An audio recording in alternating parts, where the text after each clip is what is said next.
This is a stress toy. Anytime you feel the urge to cause chaos, just squeeze. Konnichiwa, minasan. I am Renaissance Vulpine, your host for the evening. I got no gaming news, I'll be honest. So, it would appear that I have multiple co-hosts today, so I'm just gonna go ahead and let them in. How it was? Hello. Hello. We had Wilder, we had me as the raider, and then we had an executioner. We all just fucking meleeed him to death. The goat? No, the centaur, wasn't it? Yeah, the centaur, the Drift Knight. Ah. I'll be honest, there was one scene we were going at where Executor had transformed into his furry form. So he was whacking the shit out of him from the front. And then meanwhile we were on either side of the knight just doing jump heavy attacks on him. Fucking just stance breaking him over and over again. While the Executioner was just punching him in the face. Gremlin mode, go!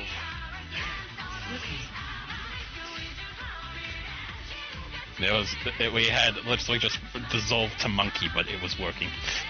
I mean, if it works, it works.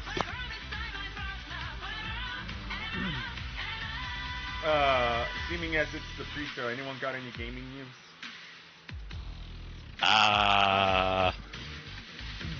It's personal gaming news, but I finished the Legendary Guild Wars. That is true, she did finish the Legendary in Guild Wars. I beat Deltarune last night. That too. Yes, you did. The spear's name was stupid. I'm gonna attempt to say it. It's Pobjarnir. I'll put it in chat for you folks. Cringe smoke monkey. You can see what it's called, but it is a name. Let's I see do if like I can it. read. Hold on, let me get the name for this. Does someone made a fucking video where they put all fucking Deltarune prophecies in order, essentially, as they happened in the game so far? Uh-huh.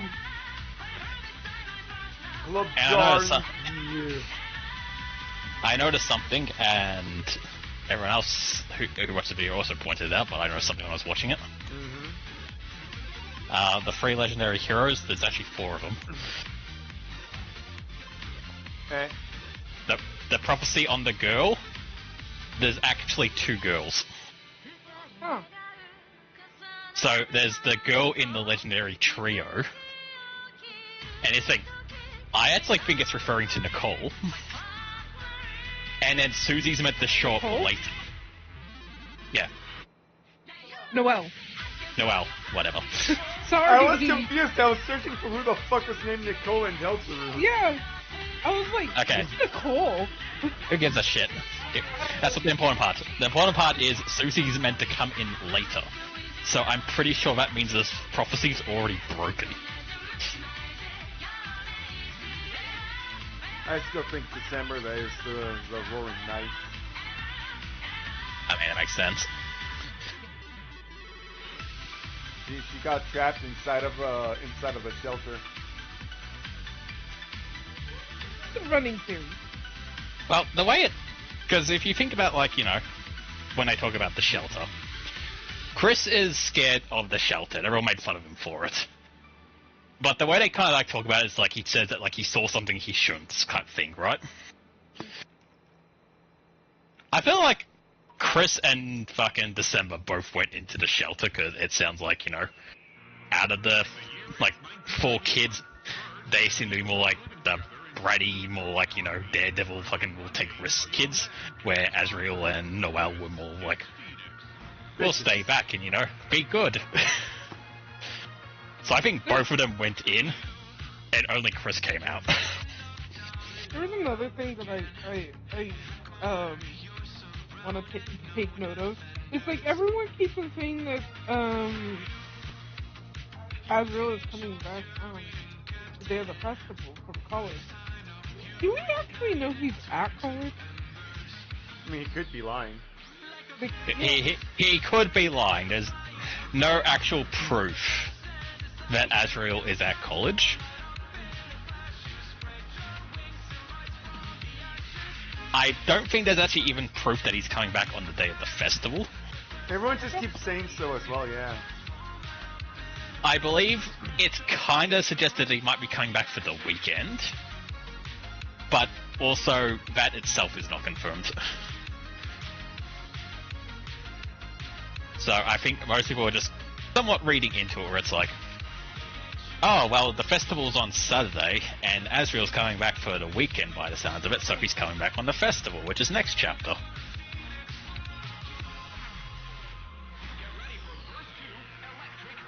I thought it was stated. So, I think you mostly hear it from Asgore as he wants to... He is very eager to see you and your brother I on feel the like weekend.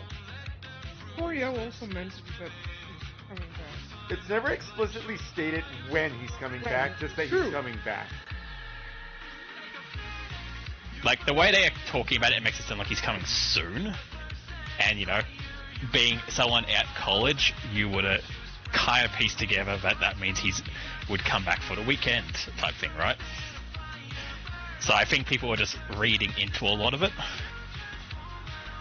But, you know, much like Papyrus, I wouldn't be surprised if we don't actually see these characters until the fucking... until the fucking credits roll at the end. There. All the bullshit happens and then you finally get to see your brother.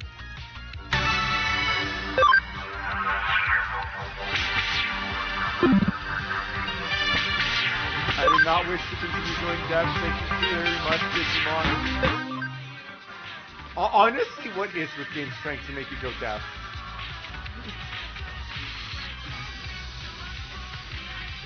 For some reason, everything just doesn't know how to fucking balance sounds. Like,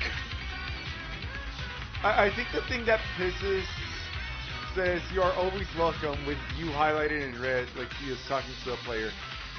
Yeah.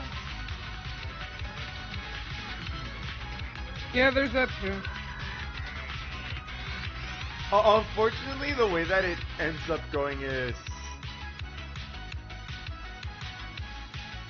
So, I think what might have happened, so put on your tinfoil hats with me for a while. Chris did see something inside of the fucking shelter. It was us, and we then proceeded to fucking possess him. Maybe. so I talked to Owen about this last night. Everyone kind of writes it that the Heart and Chris are two separate entities. Like, Chris is Chris, and the Heart is us, and we are possessing him. I read it the same way, but that's only because that's how it was in fucking Undertale. And that's the thing. Everyone's reading it like it's Undertale, but Toby has said multiple times this isn't Undertale. And going by the fact that Deltarune was written first, I kind of want to lean more into that. Fair enough, but it doesn't help that he's using Undertale stuff in it, so... It doesn't help that there has been very frequent, hey look, you know this from Undertale, right? Like, true, but anyway, my point is, though, we always assume that, like, the Heart and Chris are two different entities. Where it could also literally be more... the idea of, like, it's just another part of Chris, like, his conscience or something. So, you know... That's why when Chris takes it out, he goes more gremlin mode. But, you know, he sticks it back in to, you know, actually be a person. So there's one theory of that he's actually being a person with us, or he's not being a person with us. It depends on how you interpret it, because there's several times where it feels like he looks at us angrily. Like, I mean, if you do the Snowgrave route in Chapter 2 and you fuck up Noelle, and then in Chapter 4 when you go to the fucking altar and it's like, do you want to pray for anyone? If you try to pray for Noelle, he gets fucking angry and kicks it over. Yeah. And doesn't actually pray. So, Chris clearly doesn't, like, he doesn't want to do the bad route, is how I'll put it. Yeah. apparently he also, like, sneaked out and tried to tell Noelle that she'll be okay and whatnot. And depending on if you decide to continue the weird route.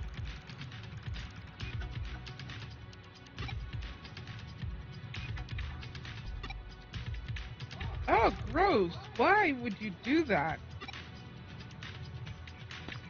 Sorry. I mean, Wait, my big evidence on, like, what Chris is as a person, when you get into your first battle, if you try and act, and Noelle's like, I don't know what's going on, Chris teaches her how to do a passive thing. Like, he doesn't teach her how to fight, he teaches her, this is how you mercy someone. Yeah. And, like, that's not us teaching her that, like, we didn't control that. It literally went to Black and Chris took over to be like, this is how you do this. Yeah. So, I think that's very telling of his actual character. So, whatever, like, you know, evil bullshit that might be going on with between him and Carol and the Knight and all that, I think looking into it as Chris is actually evil type thing. Kind of unfounded a bit. I feel like there's more going on we don't know about.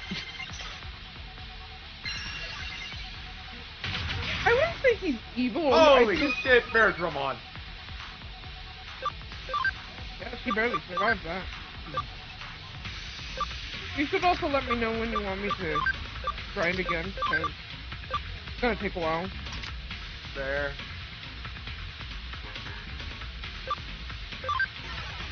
That's if you, like... Moral center, actual soul. Maybe.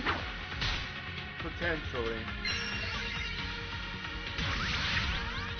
Oh, hi, boss! Like I said, we read into it as the heart is possessing Chris and we, the player, are taking control of him.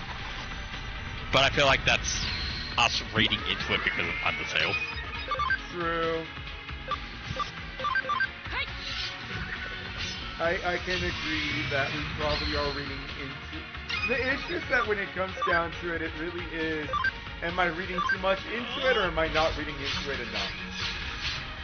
Because there have been frequent times where it's like, I don't think anything about this, and then that specific thing becomes the big thing. And then there's the, I am really thinking about this, and then it never gets brought up again. Oh god, I realize you have both the, Penguin and your boss with you. Yeah, I don't know what my boss is doing here, but I'll just accept it.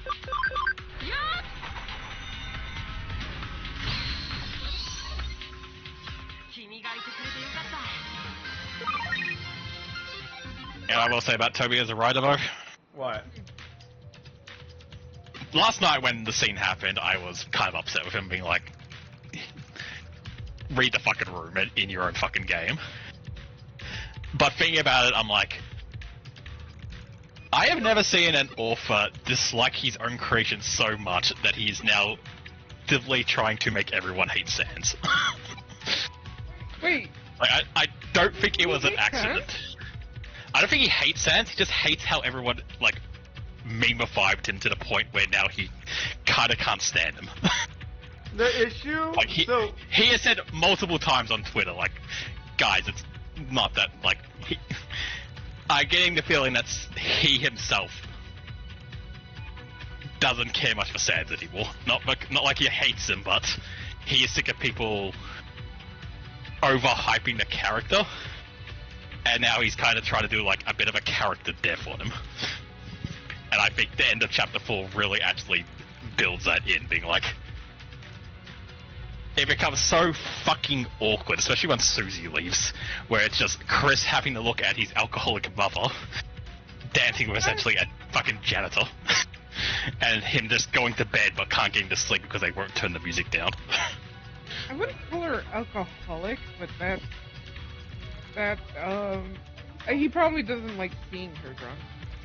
I mean, I don't think any kid really likes seeing their parents drunk.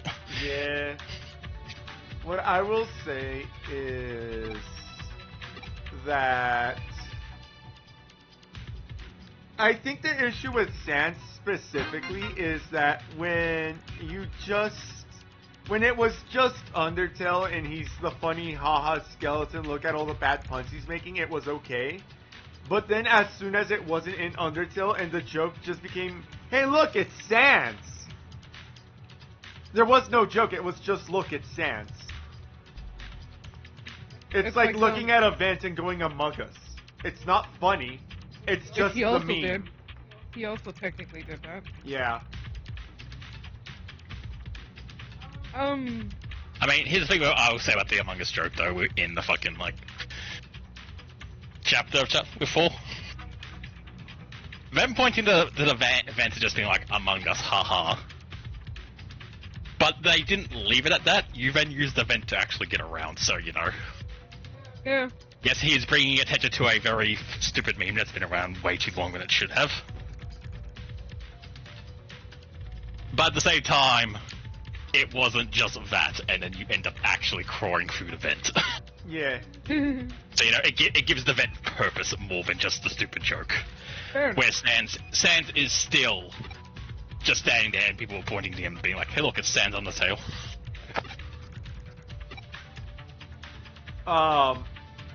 Also, follow up to that is also that even when it was just like, oh, you didn't know you were going to use the vent.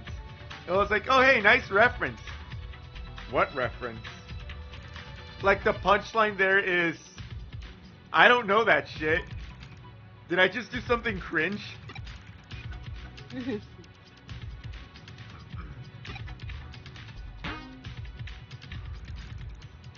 Okay, thank you for paying me, Talmon. Also, you said Toriel isn't, like, alcoholic, and true, but the scene definitely makes her seem very neglectful because she is, like, didn't tell anyone that she can't, like, she didn't tell Chris or anyone that she was canceling fucking practice. So her kid comes home late at night being like, I was at church waiting for you, you never showed up. Yeah. She collapses in a fit of hysterica, and Chris actually has to dodge her so she doesn't fall on him. And she's so wrapped up on having, like, a good time with essentially, like, he owns the thing, but he literally refers to himself as the janitor. Yeah. So, like, this guy, Chris, doesn't know other than he's the janitor who works at the fucking supermarket. Like, in his house, dancing with his drunk mother. Okay, fair, but It comes off as her being very neglectful. No, neglectful she is. I wouldn't say alcoholic, though, because that's not the correct in that point. Fair enough. I will concede at that point, but it is still not a good look. No, So- I'm But here's the thing, I think it is done on purpose to both single in that Chris is in a very bad, like, house situation. Like, it's not just the divorce. oh no, fair. The person he is living with is extremely neglectful and is now essentially hooking up with a guy Chris doesn't even know. Which makes Sans now come off not just as a homewrecker, but like an unlikable stepdad if that ends up going the direction, because so what I even will... he, who doesn't seem to be drunk in the situation like Toriel is, kind of also just brushes Chris off. He's also not, like... My brother used to be a drunk. And here's the thing. When you have friends who actually care about you, they will actually tell you, if you're drunk, you should probably stop and you should probably, like, drink water and get some sleep. And I know this because my brother's friends would tell him, you need to stop drinking. They would tell him to calm down. They would tell him that he has more important things to do at that given point in time.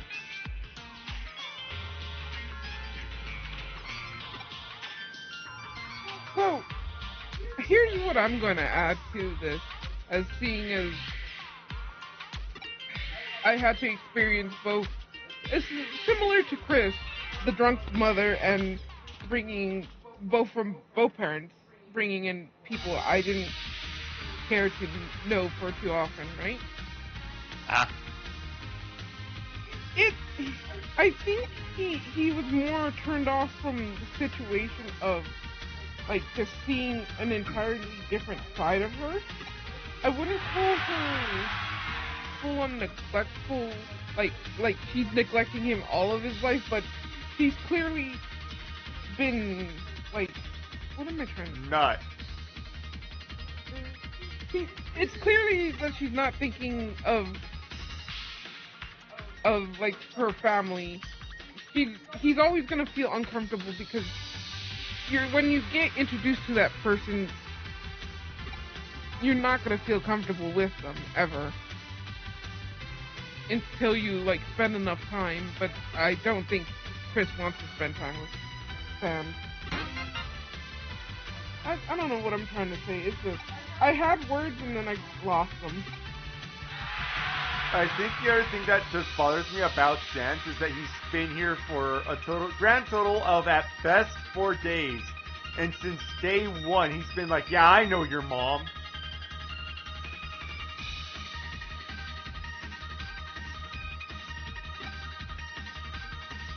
So you say it's a grand total of 4 days, but technically, some of those days are in the same day. That's true. So at best, he's been here for 3 days. Like, we have seen him been around for like 3 days. So, you know. And in fact, Chris has a little option when you first walk into him in chapter 1 of who the fuck are you, essentially. It implies that, you know... Sorry, go ahead. Chris seems to fucking know everyone else in town, and didn't have like a I don't know who you are conversation with them. Oh. So... Holy shit. It definitely gets off at the fact that he showed up literally like 3 days ago, and all of a sudden he's in Chris's house dancing with his mother while she's drunk. Which of these has a mark called the Devil's Thumbprint? Anyway, my original point was simply, in the moment, when I first played that chapter, I didn't like the scene because I thought it was very tone deaf. Because I was feeling it like Chris was, essentially, like... We had just killed, essentially, a titan, a fucking eldritch abomination from the dark realm. Like, something that is horrific to even look at. A macro run. Everyone could have died, essentially. And upon closing the last dark fountain, we find the church empty and Toriel is now missing. He is probably going home to the realization that his mother might have been kidnapped by the Dark Knight. Apparently the answer is mackerel, despite the fact that the answer is actually supposed to be haddock. Fair enough, but I was telling you that. I told you that several times. I think I was just talking over her. I heard you say haddock. No, I said a mackerel.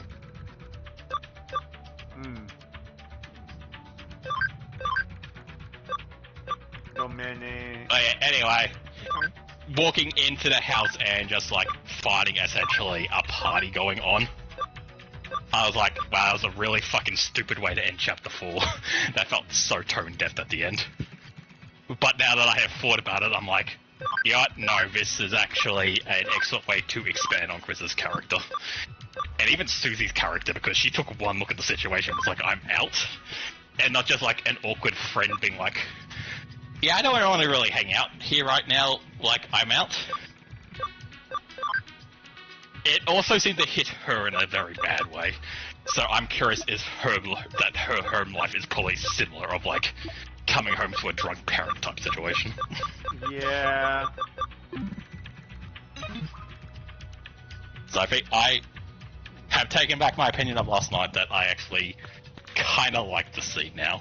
It's still really awkward and hard to sit through. And I think has probably done damage to both Sans and Toriel's character, but also I didn't care for those characters anyway, so it doesn't matter.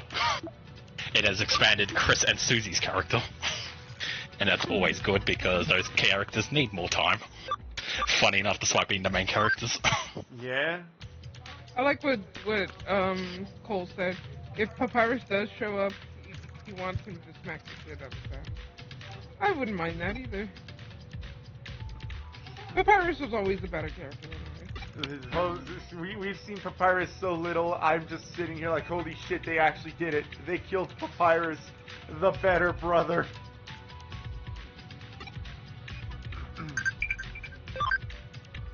I mean, I will say, someone's made the joke that, we're finally gonna meet Sans' brother, because it's never actually been said it's Papyrus. We just assume that because Undertale. So we finally get to meet fucking Sans' brother, and it's just another Sans. And it's like, wow, way to really fucking kill the character.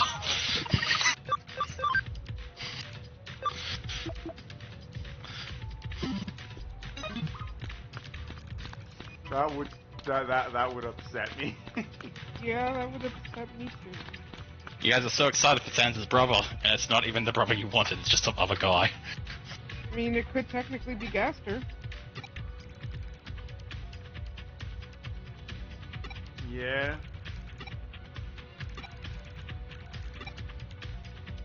Think about that could be very funny if fucking, like, the man behind the door that, you know, we keep being like, it's Papyrus. Turns out to be Gaster, and then Papyrus is actually the big bad at the end of all this. It is me, Papyrus. I was the one who kidnapped and killed December and turned her into the Dark Knight. I'm the one who's been opening the Dark Fountains. I'm the one who gave you those 7 eggs. The fucking egg. Egg. I'll say that is my hope that if the guy behind the tree and the big bad is somehow the same character in some way, I do want Chris to have the option to just be like, oh my god, it's you, the guy who gave me those eggs. Fair. Like, everyone else is like freaking out, being like, you're the guy who's gonna destroy the world, who opened the Dark Fountain. And Chris is just like, you're the guy who gave me eggs. Chris holds out hand, like, please. It's like, Chris, not what we're meant to be focusing on right now. I like what Cole said. Papyrus steps out of a cop car and points his hand. That's right, that's the one there. The one right there, officer.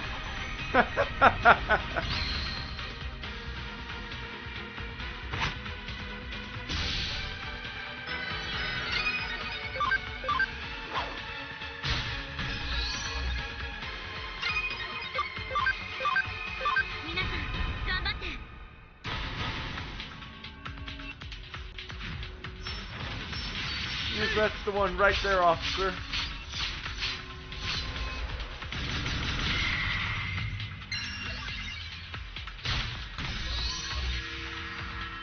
That is still one of my favorite memes, just points at random person. That's the one right there, officer.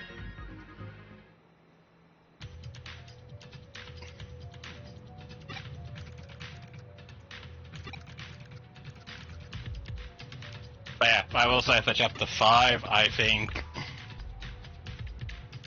kind of have a good idea on what's going to happen simply because of all the, like, hints we've got through the prophecy and stuff like that. I also feel like Gerson gave us a hint too. Yeah, like, Gerson literally called Chapter 5 the flowers in the burning garden, and then we got the prophecy of Asgore being like the flower man trapped in the asylum. He also mentioned it was something about jealousy, which, considering so many people wanna, it's all about going to the festival with someone. It makes sense. Jealousy is a thing there. Yeah. I feel like I'm not in the right place. I mean, it's fun, guys. I found a way to overcome the jealousy anyway. We'll get there. Asgore will see Toriel and Sans together and like go off and create a Dark Fountain or something. But the other one who's going to build a Dark Fountain being Birdley, that's been solved because now Chris is going with him instead. There, I saved the day for a stupid joke. Yeah, I do think it's...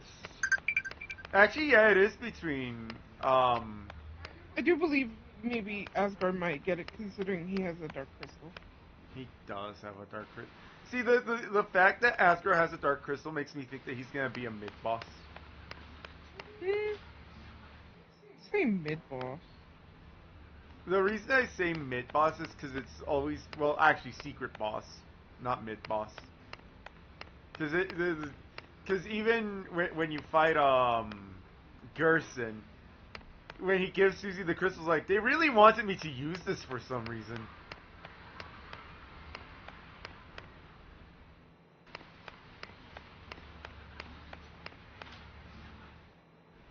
So, generally speaking, yeah. The secret boss has a crystal. I mean, not necessarily, because the secret boss in Chapter 3 was the Dark Knight. True. The secret was actually being able to beat him. Yeah. The quote-unquote secret boss was the Dark Mantle to help you beat the Dark Knight. So... I think because if the boss turns out to be Asgore,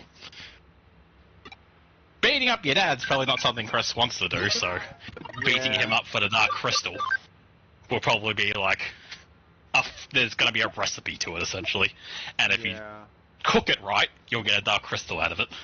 But if, fuck up one of the steps, you'll save Asgore still, but you won't get the crystal. Yeah. Like Ghostin, where he'll still give you the hammer if you lose to him, but he won't give you the crystal unless you beat him.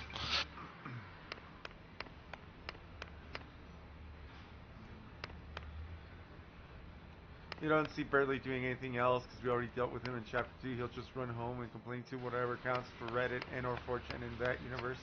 Berdley strikes me as a Redditor, not a 4chan. He's definitely a Redditor. So, while I agree, I don't see him doing anything major anymore.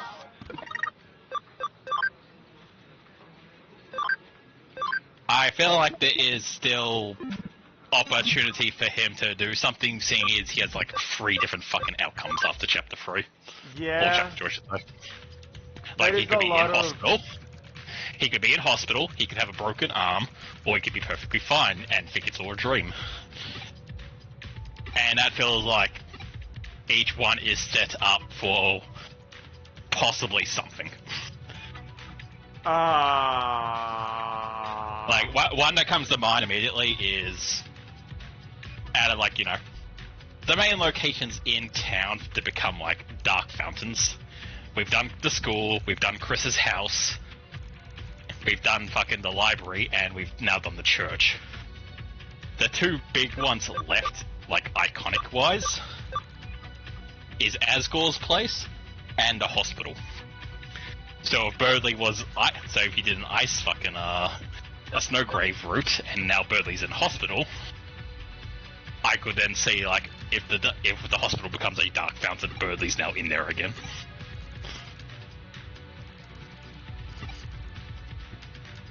It's more like I don't remember how many stamps I was supposed to get in the first place. 1, 2, 3, 4. So that means that this is 5, 6, isn't it? How many stamps was I supposed to grab? Wait. 7, I guess.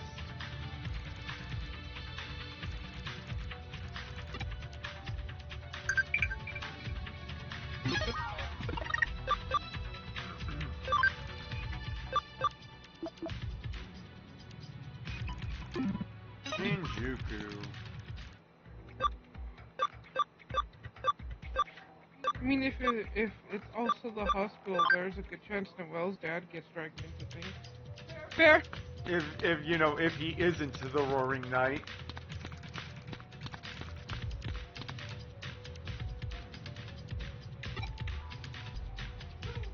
There is something that I'm curious. On the weird route with Noelle, if you decide to think about Noelle instead of thinking about Susie, you get a black screen with what I think is supposed to be a red eye. You hear Noelle saying thank you, and it sounds like she did something.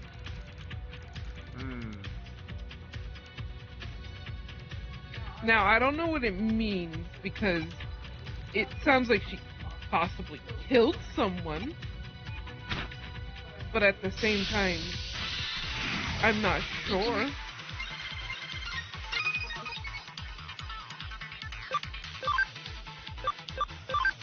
So, something I noticed at all about the prophecy. It refers to, like, Earth and being like, when Earth was created, the light came to it, and then eventually the shadow formed, and you know, the light and the dark, and all that. Yeah. But then, after that point, like, it refers to Earth a lot, like, you know, a single place. But then after a bit, it starts referring to the prophecy as, like, the worlds are in danger. Cool. So it could, you know, be referring to the light and the dark, and the worlds are separate, and that's why it's referred to as worlds. But I also wouldn't be surprised if it quite literally means two different worlds. And basically, much like Dragon Blazer, as has been shown that there are both stories are therefore part of the prophecy. These two mirror worlds are essentially happening at the same time. So, if you do the, like, you know, regular friendship route, where you make friends with everyone, the weird route where all the horrible shit is happening is still happening in another quote-unquote playthrough. And then both are gonna merge at the end. Oh, fair. A real Doki Doki Literature Club situation, where they are aware of the different save files. Wait.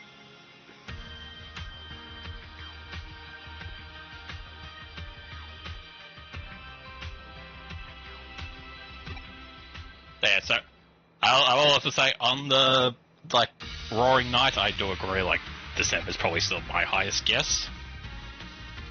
But I will say Alt's idea that it might actually be the dad, Rudy, and that's what's making him sick, is turning into the Dark Knight. I definitely think that's also a possibility. It's definitely in the Holiday family for sure. Yeah. Like, Carol, I think, is too much of a fucking red herring. It's like, she shows up and it's like, look, she gets a fucking spooky tune and she looks like the Grinch and she's fucking horrifying and wants to eat your babies. And it's like, okay, you're so evilly coated that you being the Roaring Knight would be fucking too obvious. Yeah. But I could see it be a situation where maybe she turned one of her family members into the Roaring Knight.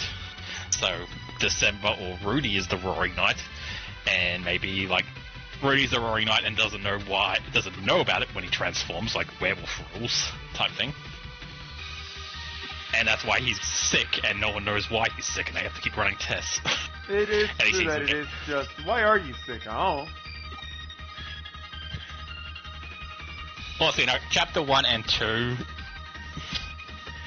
you know, he's just sick, but he's like, yeah, I'm getting better, I think I can go to church the next day. But then after we actually meet the Roaring Knight at the end of chapter 3 and then in chapter 4, that's when he's like, I'm actually fucked, and I'll try and save my strength for the festival to be there for Noel. And it's like, okay, he's getting worse. And I wonder if it's because he's just been the Roaring Knight 2 nights in a row. Fair. Maybe. I mean, if he has been the Roaring Knight, that means that you've been actively kicking his ass.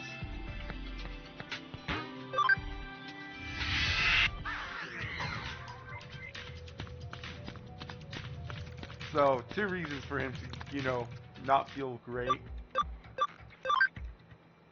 Like, we know Chris is the one who opened the fountain in his house, and Susie opened the second church fountain. Well, technically the third. The third. But, you know, as the locker room keeps saying every time you interact with the fucking wardrobe, it's like, it's big enough for a large person to hide in. And, you know, Rudy is technically an adult man. He qualifies as a large person. So, you know, him being the one who opens the portals in the school, the library, and the church, he could be in those hidey holes. Oh, actual question. How did chapter 3 end? Because I know that I probably knocked the fuck out.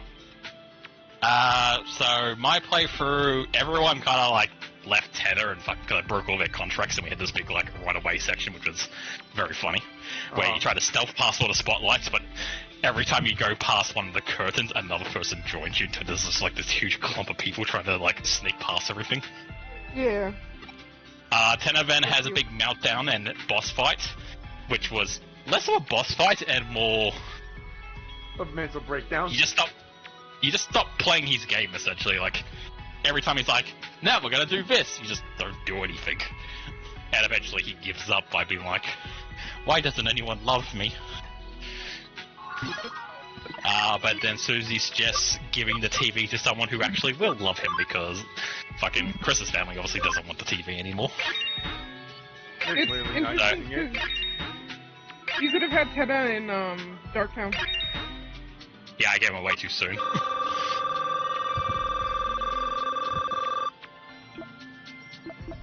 I mean, here's the thing. I feel like he wants a real person to be, like, watching TV and not, like, be in a closet with a bunch of toys, even if he does come more traditionally to life in there.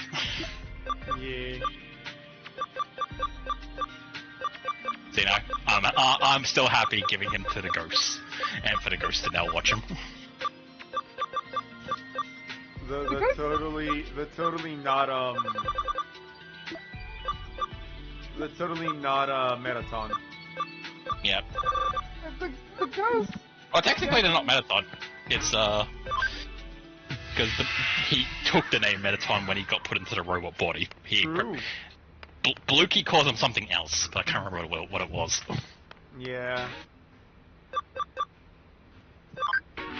Like, there's fucking there's Blukester, there's whatever. Metaton's real name, I can't remember it. And then the annoyed ghost who was in the puppet that you fight. They're the three ghosts in town who live together. So, yeah, I am more happy to give those three the TV to watch together, rather than it just sitting in the storage closet hanging out in Darktown. Apparently In in Darktown, Darktown. Tenna still asks you to find him a new home. Ah.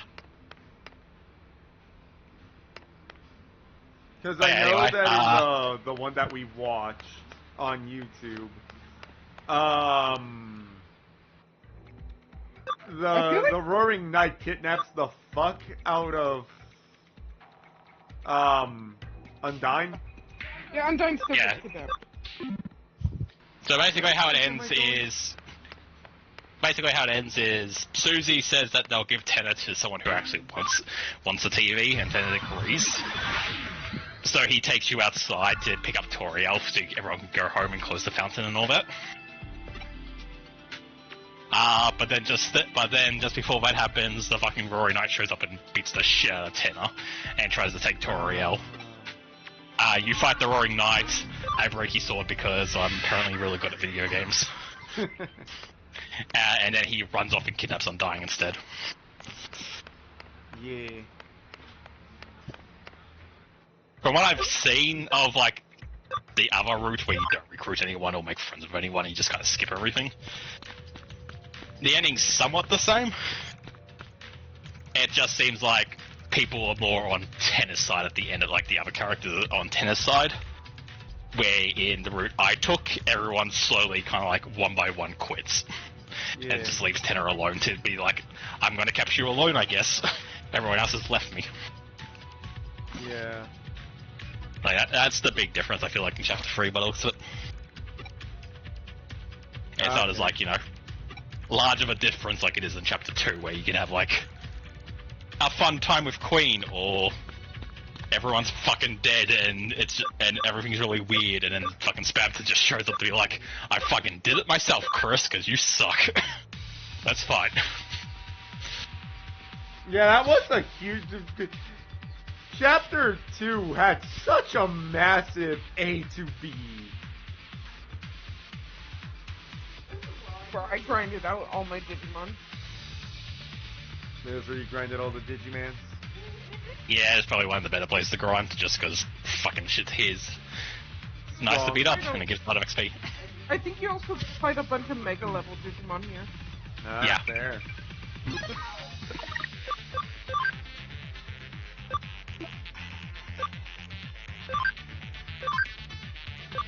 Oh yeah, so...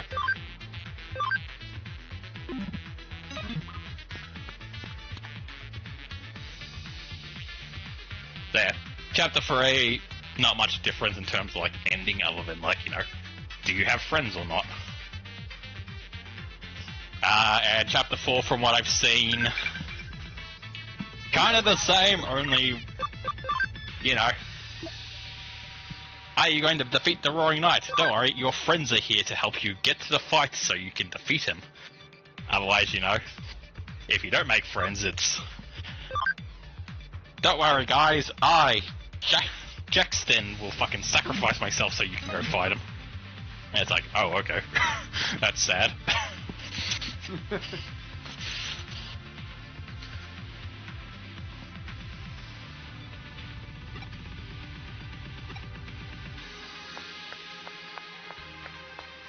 Jockington will grow the beard.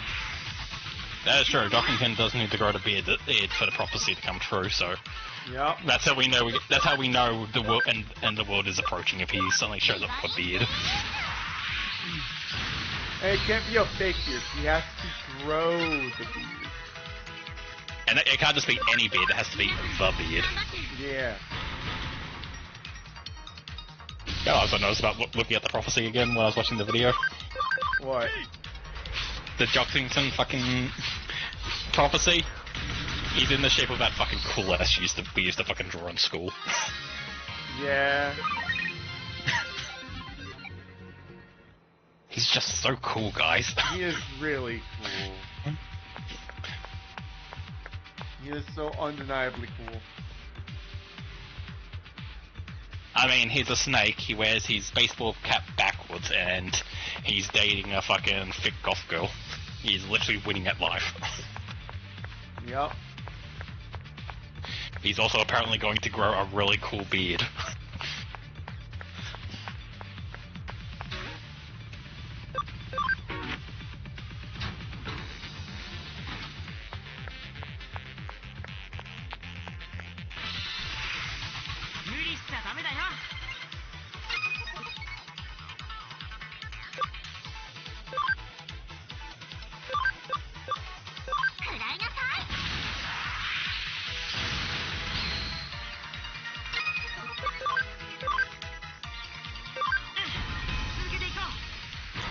Also, Goth GF, just really supportive family.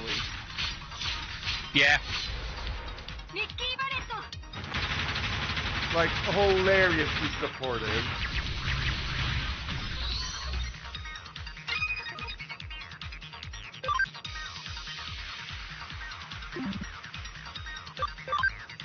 Look, there are two types of goths in the world.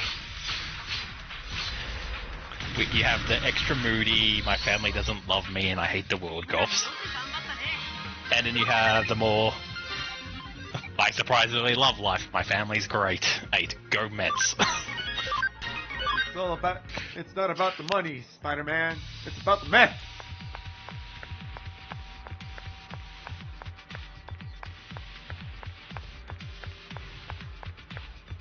Oh, it's gonna be a thing, isn't it?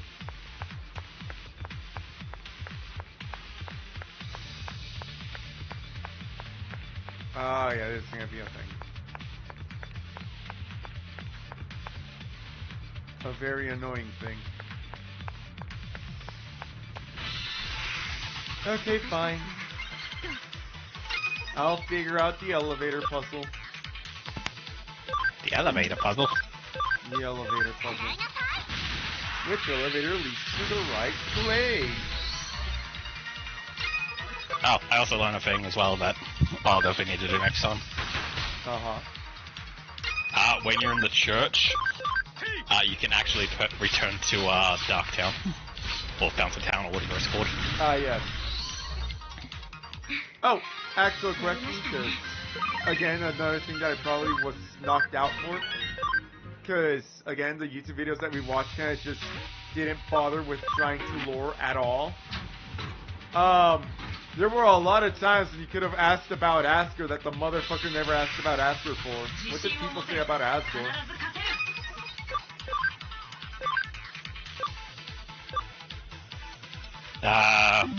When? Like after church. When you were trying to get information on the code. If you ask the priest, he says Asgore comes every night to church rather than during the day to pray. And his main praise are about you and Asriel. If you ask Rudy about it, he tells you about apparently Asgore suddenly's got a weird habit going on, and he kind of wants Asgore to stop. It would be easier to ask me to stop if we knew what that habit was. But I'm going to assume it has to do with the fucking crystal. So he's got a weird habit, and Carol, and Rudy's wife, is very supportive of it. That's all we know about the habit. Oh. I am still on the theory that Asgore never even after getting kicked out of the police force, he is still on the I'm gonna find December. Not just like to find December, but also to prove it wasn't his fault that she disappeared. Fair. I think he's still on that case, and that's the weird habit that they're talking about. That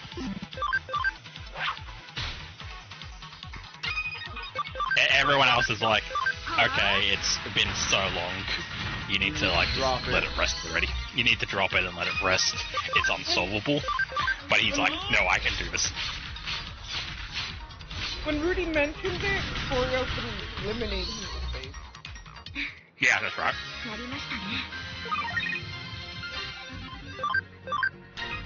So whatever it is, Torio doesn't want it to be mentioned.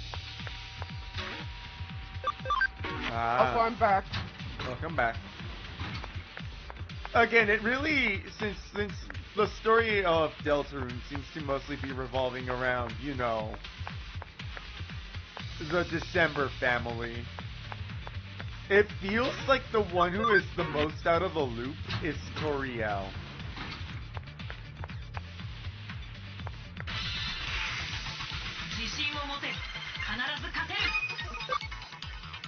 Like, if you look at, like the big thing I draw from for, most of my, what's going on with, the two families is now 10 is, story of everyone disappearing. And the order in which they disappeared.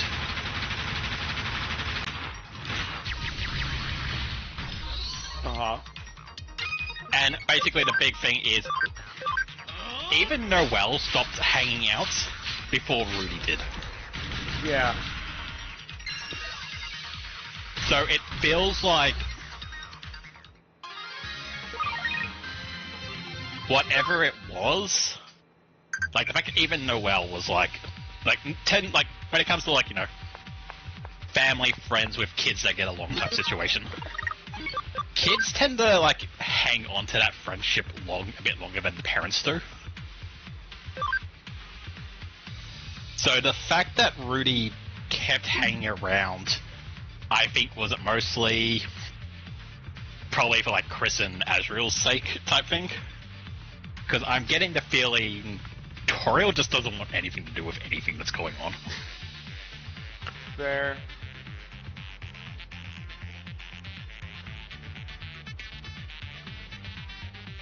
Mostly because I also have one of these, but it definitely reminds me of a mother who doesn't really want to know how the world works and just wants to live in their own bubble. Fair. So, family, friends, kid goes missing. Your husband loses his job because he's unable to solve it. That's my theory anyway. We don't know if that's true or not, but everyone else is going through it. And it looked like she kind of just pushed everything away because of it. Hmm.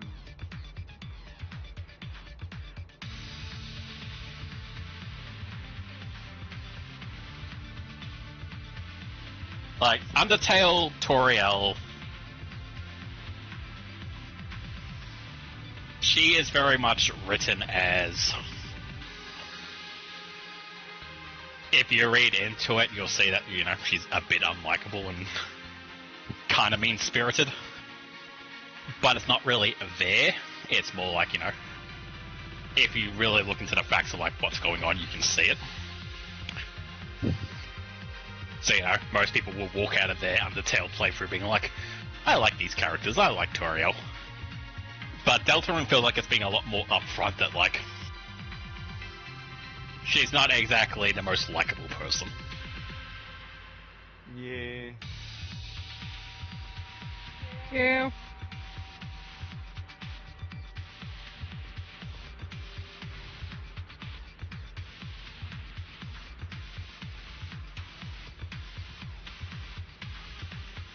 Quiz time, Kyoko. Quiz time, quiz time. Eh? Trivia. Not quiz time.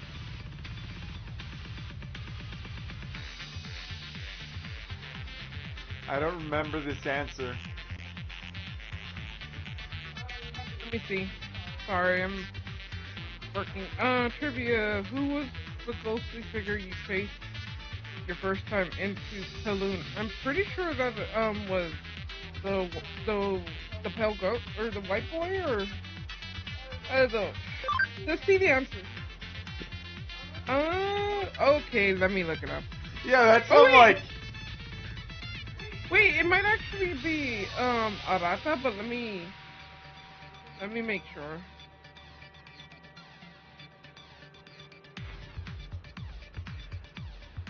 Not Digimon,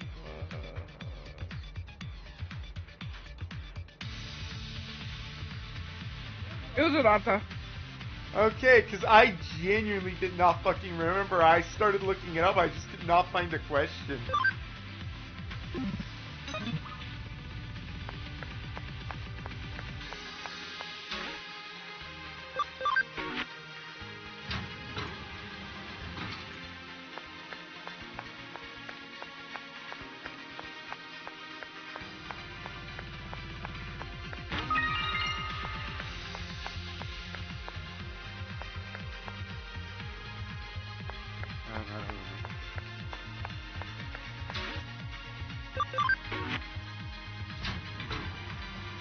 Now I've got a question I want to ask, Fred. What's up?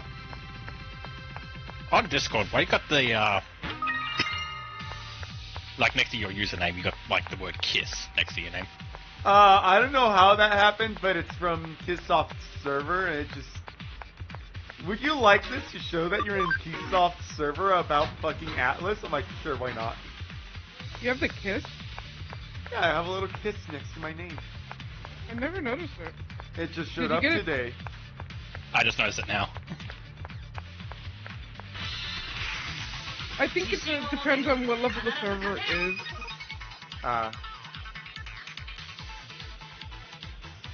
Sorry, cause let's see. Something you posted. Well, I got a little kiss from Kissoft. Yeah, and it's just to show that you're in Kissoft's underground. Yep.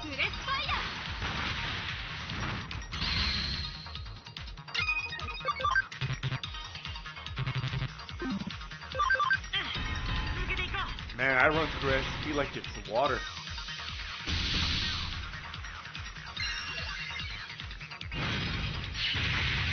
Speaking of needing water, while these guys are doing their thing, I'm going to grab another bottle of water. They're ready to go. So apparently it's just showing like different servers as such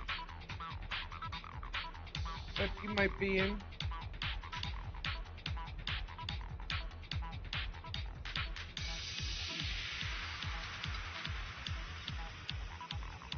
Oh, I remember a thing, and I want to ask my wife specifically, because you're the one who actually noticed it. What was that about No Straight Roads? Yeah, it's just a trailer of No Straight Road teaser trailer.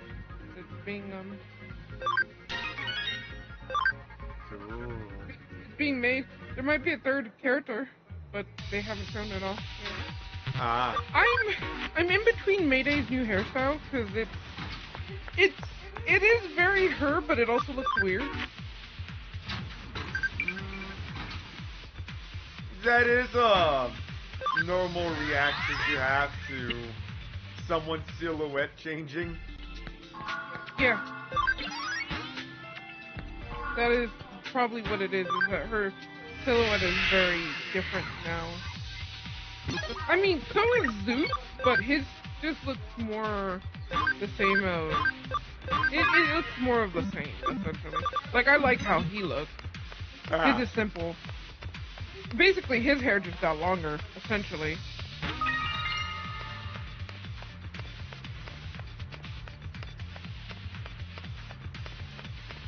Well, I mean, it makes sense. Zook plays the drums and Mayday plays the guitar.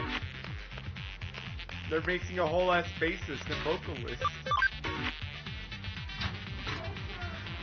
I think it's gonna be keyboard? Keyboard artist? Ah.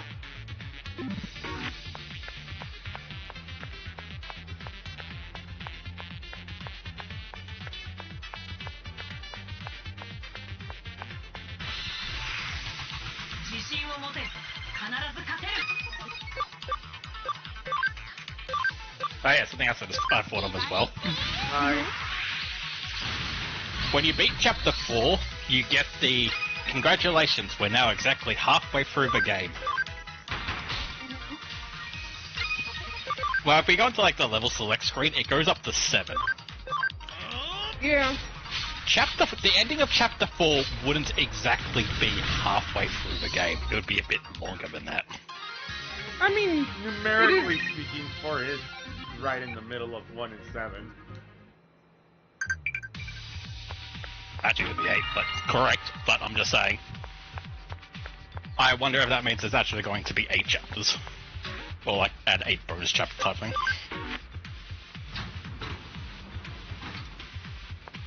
I still think that there's probably only going to be 7 because...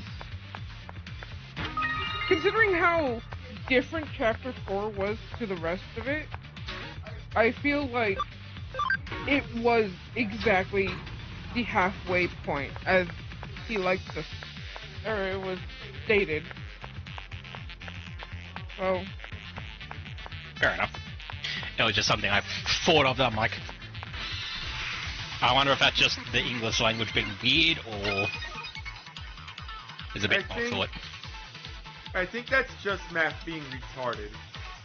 I think it's how we interpreted halfway point. That's also true. Yeah.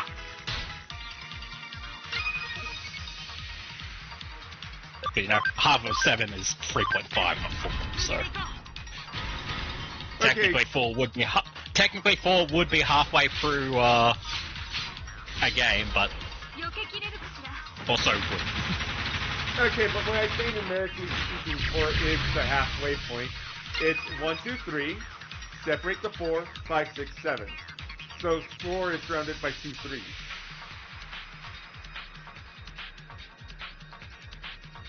That's how my brain is also thinking about it too.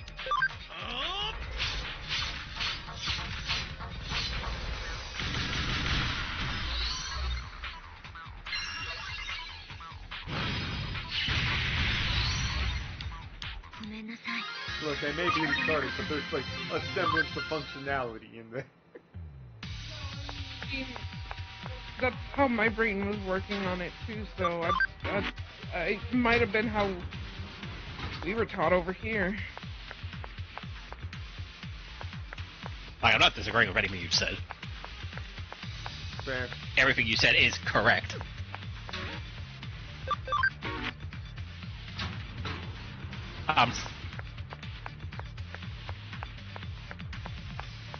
David, and probably made out. Both answers are correct. The halfway point of 7 is both 4, but also half of 7 is 3.5. Yeah. Or 3. So, unfortunately, there are two different interpretations of exactly halfway through the game when you have an odd number of games.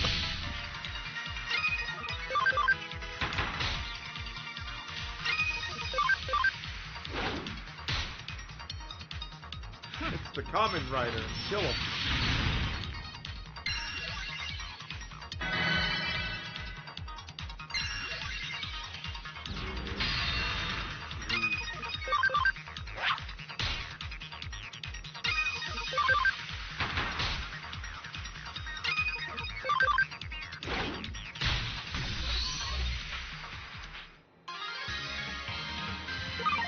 Bow, wow, bow, wow, bow.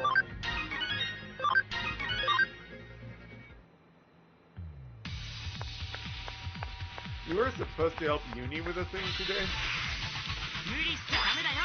And then we asked her about it just to, you know, make sure that, like, plans hadn't changed. And then, like, an hour before we were supposed to help her, she's like, Grandma said she wanted help with something. Okay. Well, actually, specifically, it was with shopping.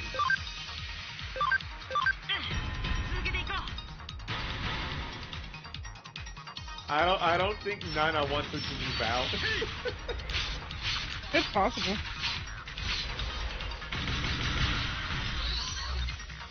I posted a thing. Oh. I want to see. Oh, yes.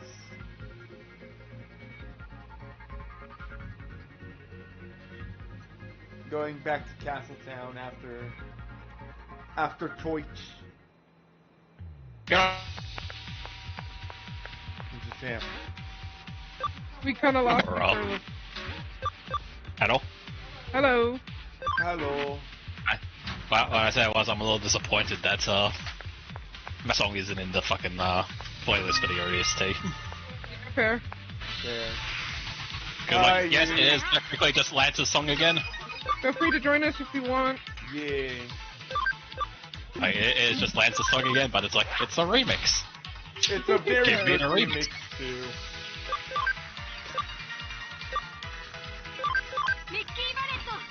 The song in Castletown is very good. Cooking, then eating, then pop in. Sure?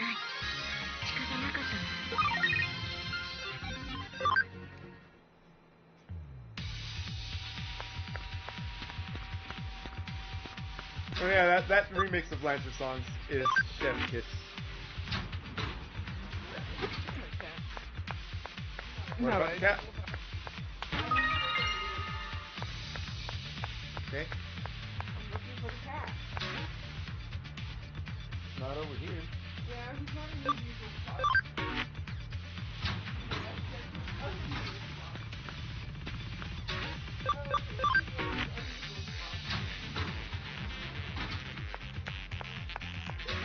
Why did you push him? You know what that's from? Oh god, Yes. the story of the Yes. room painting, it has more twists. Oh God. Oh no. I now need to know. Do you know where it's from, Blue, or do you want me Yes. to tell you? No, I know Okay. what it is. I was curious if you guys knew and needed me to tell you. Yeah, no, let me I check. saw it. I saw it. I don't know if Ren knows about it. I don't think I know about it. If you don't, Okay, please so say it. when you're Go playing ahead. Tennor's game and he turns into a block, if you just don't push him and you just stand there and stare at him, Tenor will cut to a commercial break, and that's the commercial. Amazing. Why didn't you push him?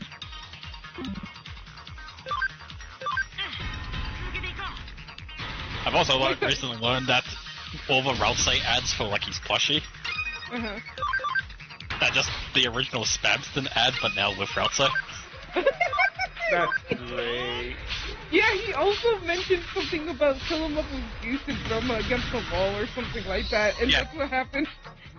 That's what they do with Spamton, but when they're discussing like all the things you can do with Spamton, it's like you can fill him up, and it has the guy pouring milk over him. It's like, and then throw him at a wall. Just fucking piffs him at a wall. Yep.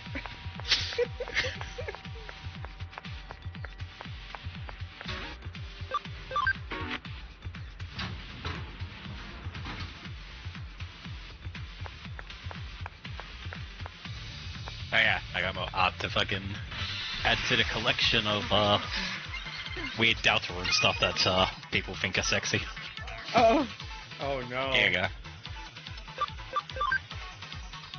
Oh, now I have to see. Hang on, posting now. There you go. Oh god. Okay. Okay, fair enough. Ma'am, this is a bakery.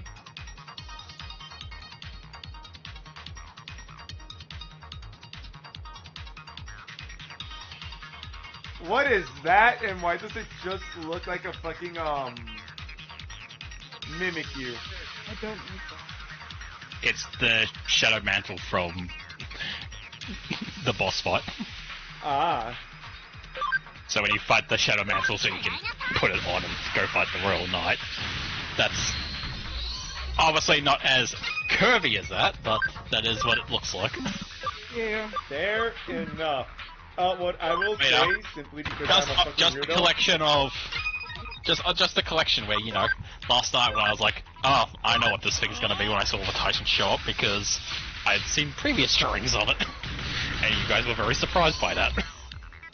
Well, what I will say, as a person who likes Bayonet and Mimikyu, and have seen a lot of art of that, I am not surprised by the Shadow Mantle.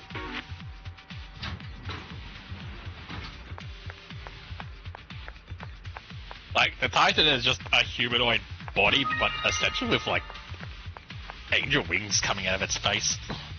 Yeah. So it is just biblically accurate angel. Just slap some tits And on trust that.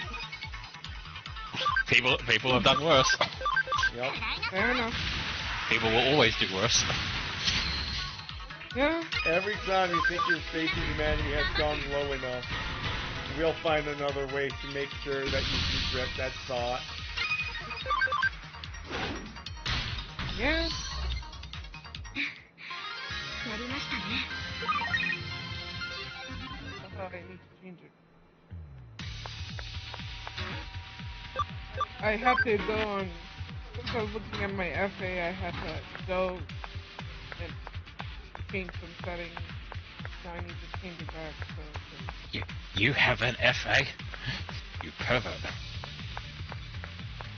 Excuse you, I was told that the proper wording for that is a pervert.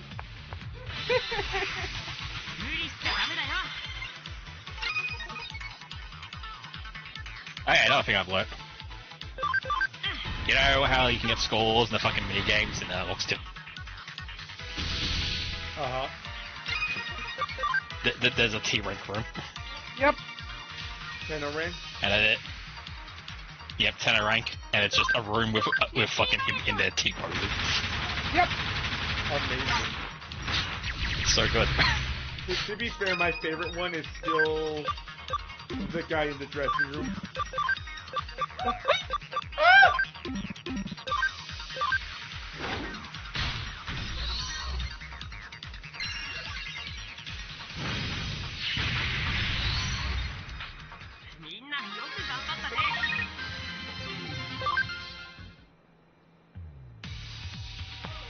You know what? That's something I haven't seen. The lake differences. The what differences? What? The hanging out by the lake Ah! Oh. with onion sun. Fair.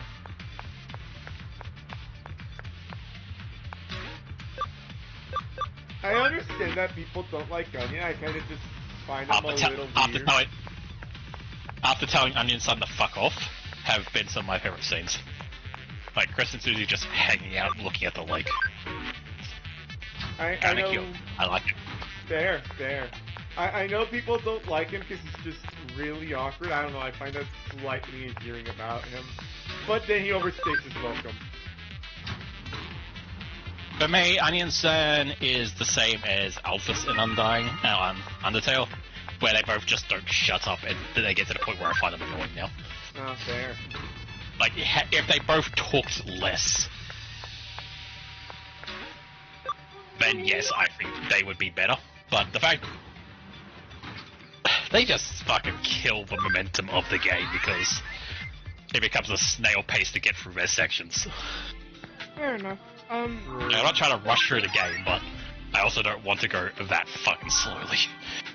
Fair enough. For me, the reason why I feel like Onion Sun is lower than Alphys is because no matter what you say to Onion Sun, he doesn't really listen to you. Yeah. At least Alphys will hear you. Not listen, just hear. Well, I mean, she might, like, later on she started hearing you more, but you know what I mean, she still hears you.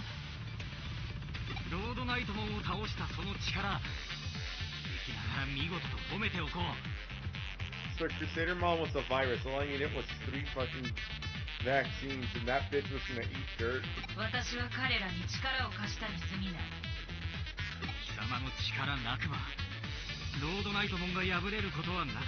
That's a fucking joke.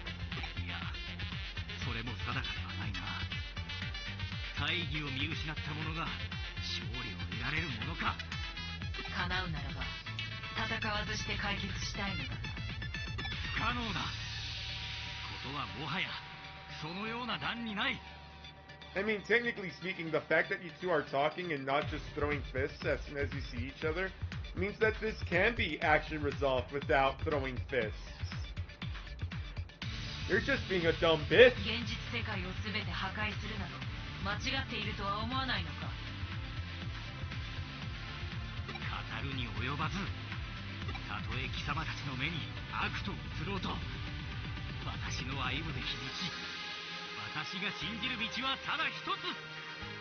Dynasmon, visually speaking, I would not call you evil looking. Too much gold and white and stuff. Wait, that might be racist. Strike that from the record.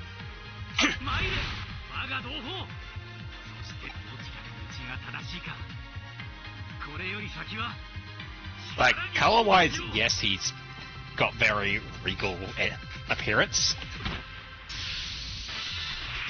But, like, shape-wise, he's obviously got, like, he's got horns on his head, he's very pointy.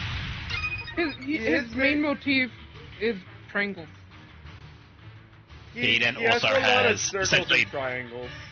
No circles. Triangles and...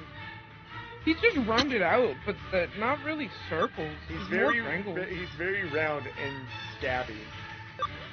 Where are you getting round? Was it like the shape of the hand armor?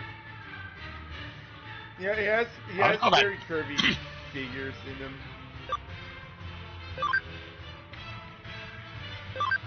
Like, I can see, like, maybe, like, slightly egg-shaped hands, but Yeah. I'd say those are more, like, stretched rectangles. I can kind of see it. But, like, the big thing on, like, you know, design-wise, other than, like, you know, being made mostly of triangles, Yeah, he does have a lot is, of like, angles. his stomach chest area is literally, looks like an open mouth. That is true. With His point stomach teeth. area is just an open mouth. I do believe I made the joke, you're gonna bend over and stab yourself. So, you know,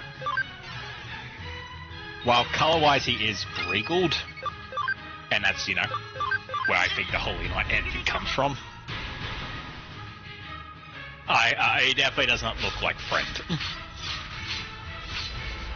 I mean, it's Digimon. There are many things that are friend-shaped that are not friend. And many non-friend-shaped things that are friend. You can look at Jessamon right there. Exactly. That is exactly who I was referring I mean, to. always Friend. Wait, what? I said Jessamon may be Friend right now, but he's not always Friend. True. Fair enough. So Alphamon has sometimes more of a friend shape. Sometimes he reflects his design and is just, I'm gonna kill you. I'm gonna Fair beat the enough. shit out of you. I'm gonna eat you. I'm gonna crucify you on the stick. Alphamon's shape design is very friend shaped.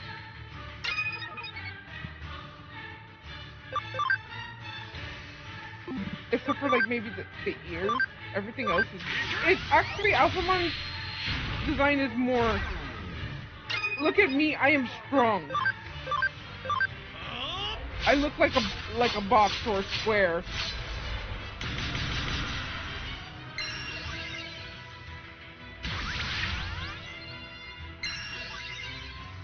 Like, they definitely, I would say in this, come off more friendly in their design. Alphamon?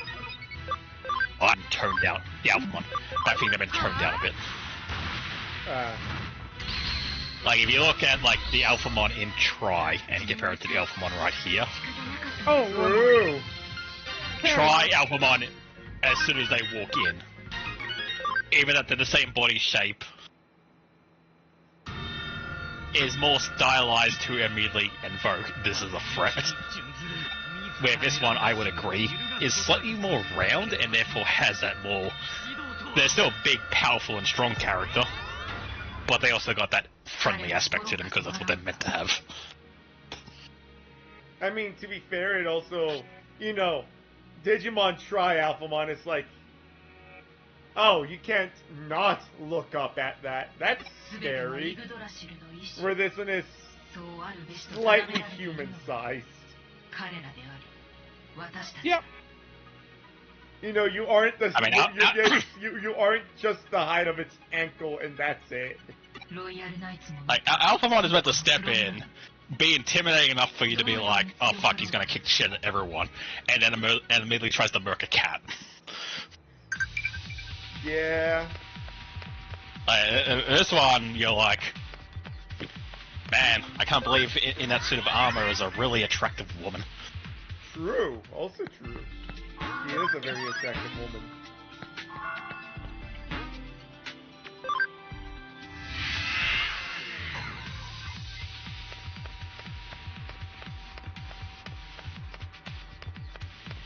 Like, the Alphamon that I would say this probably best resembles is obviously the Alphamon from the Doraemon movie, because they're both meant to be friends. Yeah. Where I feel like Alphamon in most other medias that they show up is meant to be, hi, I'm the leader of the Royal Knights. I'm here to kill you now.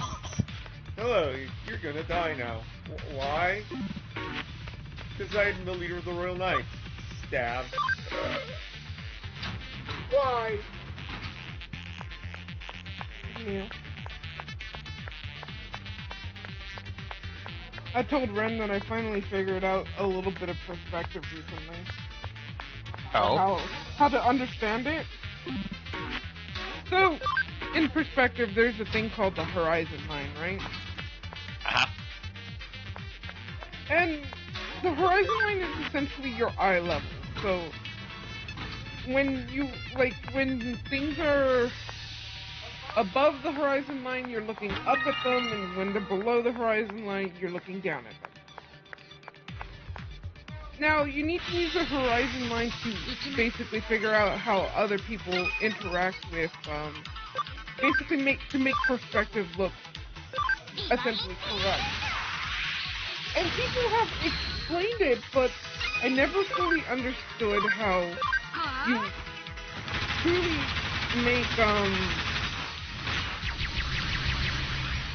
make people like work in perspective, right? I just thought that you have to do a bunch of math and it was going to be super annoying and whatnot. But there was an easier thing that someone mentioned. So say you have two people in the scene, and one person, two people, they're the same height. Right? Yep. One of the person's nose is touching the horizon line. So, in order to like add the other person either in front or behind the person, their nose also has to be touching the horizon line. You just draw it big or small depending on where they are in the scene. Like, are they in front of them? You draw it like big, and then you draw like the rest of the face following like the proportions that it's supposed to be. But no matter what, if they're the same size, then like the same part has to be touching the horizon line. Now for like getting people like for shorter and taller than say the other person, you basically find out where that person is to the whoever you're using as the baseline who's touching the horizon line. Find out how tall they are to the other person, and then use the distance from that they have in conjunction with the horizon line, and it basically it's still math, but it makes more sense to me now.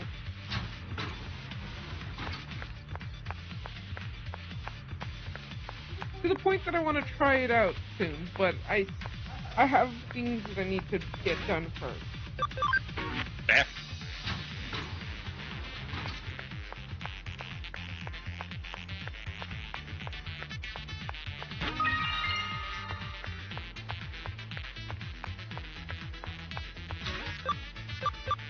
I have to test it out with Dunn and Carmen actually, because they're relatively around the same height. I was like, do I have characters who are the same height? And then my brain went straight to like Dunn and Carmen. I'm like, huh, they're the same height. Maybe I'll draw them together and just test it out. And then draw Scully somewhere, or Teku. I don't know. Oh no, Dunn is cheating on Teku. No, he's not. Dun's gonna hang out with Carmen now, I said. No. What will ever happen to Teku, her poor heart? I feel like Dunn is terrified of Carmen. I mean, I feel like everyone's terrified of Carmen. I'm the fucking DM and I'm scared of Carmen.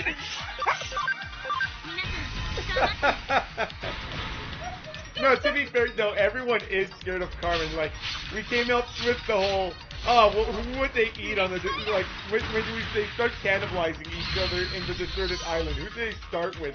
Carmen never showed up in the conversation of who's getting cannibalized. Like, if we met, like, I think Scully's like, what about Carmen or something? And we looked at Carmen and was just like, no. No, I'm the one who pointed out that Carmen's name never got brought up once in the entire conversation. Fair enough. Like, I was listening to it, and you all brought up, like, Dunn got brought up, but then you kind of, like, hand-waved to be like, oh, he's undead, it wouldn't be very nice. Then he brought up Scully, and, you know, there's not a lot of meat, but you can, like, make bone broth or something out of it. Then you all pointed at the obvious answer of Teku because they're big and thick and all that, and they have probably, like, a good week's worth of food on them. But Dunn's like, only I can eat Teku. And then after the conversation was about the end, I was like, so I noticed that no one brought up Carmen once in the entire conversation. We just were like, I think our characters are scared of Carmen. I think the instant we try, there's a bullet between our eyes. I like all your characters a lot. But I will say, during combat, Carmen is difficult to account for. Because I know at any fucking moment, Cole might just pull fucking 60 damage out of his ass. And I'm just like, how do I account for that? I'm getting close to that too, I realize.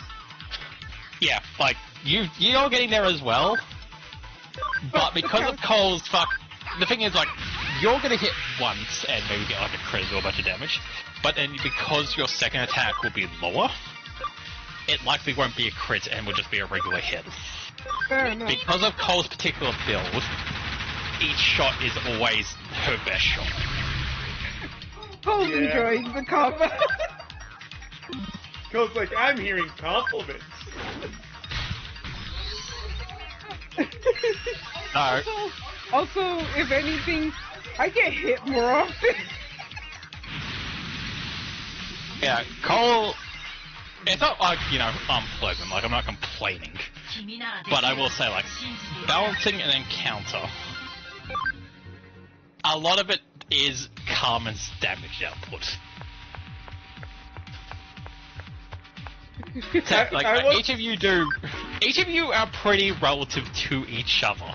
You each do like somewhere between 20 to 30 damage on each hit. Scully's is a bit lower than you guys, but hers is consistent damage. Like, she'll set something on fire, then they'll be on fire for like 5 turns. Yeah. Carmen at any time can just be like 60 damage in 1 turn. And it's like, cool, that was 120 damage in in a single go. This thing's nearly fucking dead. What I will say, right, because I always fucking miss, but when I decide, you know what, I'm gonna actually play my character how the class is intended, and I finally fucking hit that just juicy fucking damage output, I get like really big numbers on it. It's just, do you actually hit though? Right. Your accuracy isn't shit, it's just that you can't roll for it fucking to save your life. Yeah. Despite the fact, funny enough, you've never actually, been close to death in your life, which is funny. Yeah, actually, now that you mention it. Like, you're always like, as soon as you go down, you pretty much get up immediately, be it hero point or someone saved you. The only characters, other than the time I purposely killed you all for plot reasons, Dunn has actually died and been close to death multiple times. The only other person who's been like that was Scully.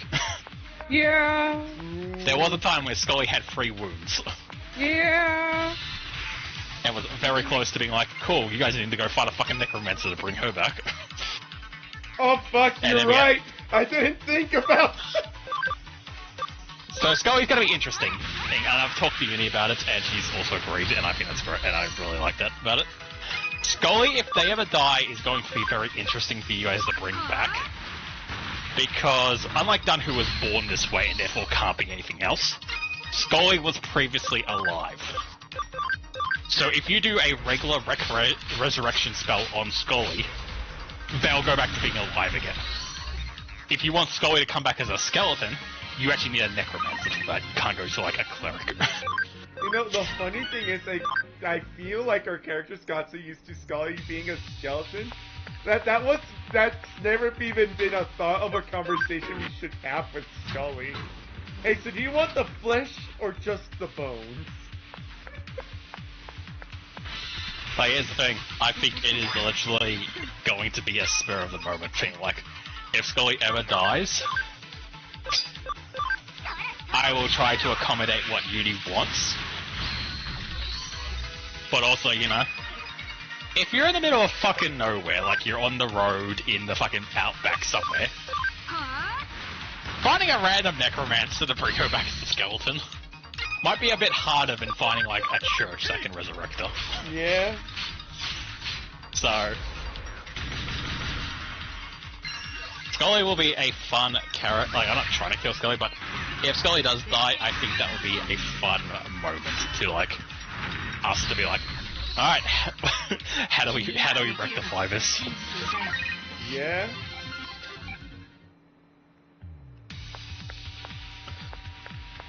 Yeah, it's fair. My brain never even thought about asking, so would you like to come back with both? Would you like to come back alive, like full alive, or skeleton alive? Not even a question in my brain. Like, both answers are a thing, but, one will be a bit harder because you need to find the right person. And I will say, those people do exist. I know a few of them as, like, proper NPCs, and there's obviously a few, like, necromancers out in the world that you could fucking stumble across. But it's not as fixed a location as, like, I went to town, found the closest fucking church, and bought a resurrection scroll from them. Yeah. Finding someone to be like, I cast fucking Raise Dead on Scully and bring them back as an undead creature. And also specifically, not a minion undead. Yep. Because you can't just find, like, I'm a level 1 necromancer. Because that guy will just bring her back as a minion. You need to find the guy who can be, like, awakened undead. As I said, there are a few characters. I will spoil that fucking Dun's dad, Ben, is one of them. Obviously, being a vampire lord. Fair. Oh, good to know. I didn't know he could do that. I have given Ben essentially his club. Like, I've given him the vampire you picked out. Mm-hmm. But then to kind of like tweak him to make him a bit stronger, I gave him the spell casting ability. And one of the spells that he got through that was being able to raise undead. Fair enough. Because, you know, vampires get that shit. Yeah. So yeah, so Ben can bring Scully back if the conversation ever comes up. There are 2 other characters in the world who... I'll actually be honest, you've actually met one for like a second. I won't say who, but you actually did meet another necromancer that... One is strong enough to bring Scully back if you need him to, but 2 you guys have actually encountered in past campaigns. Oh. Oh.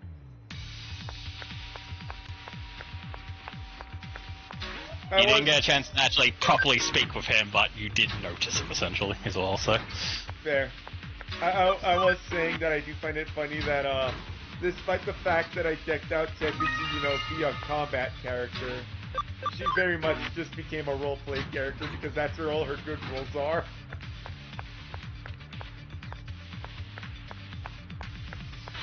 I mean, you do a very good job at I put shield in front of me and don't get fucking hit.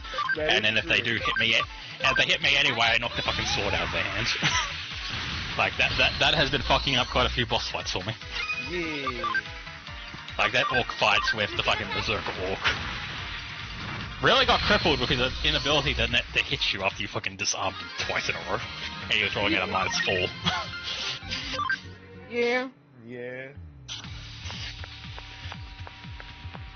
I got to the point where I was like, I think he's just gonna die to the Frost Dragon when it was meant to be more like an even fight. He won anyway, but like, fucking, you had shot him and instantly killed him because he had 1 HP left. Dishonor! Yeah, well, your honor got you killed.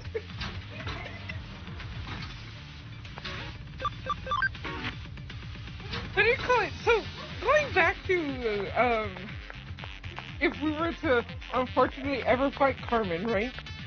Yeah. I realized something. I don't know how well Tech would be able to take Carmen's hit, but I think I would be able to take at least 3 or 4 before going down.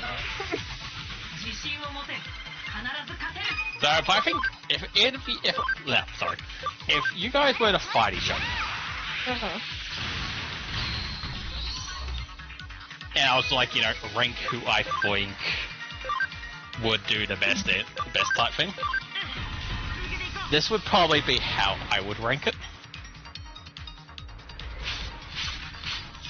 I would rank probably, because Scully is a support character at the end of the day, she probably isn't the best in a PvP situation.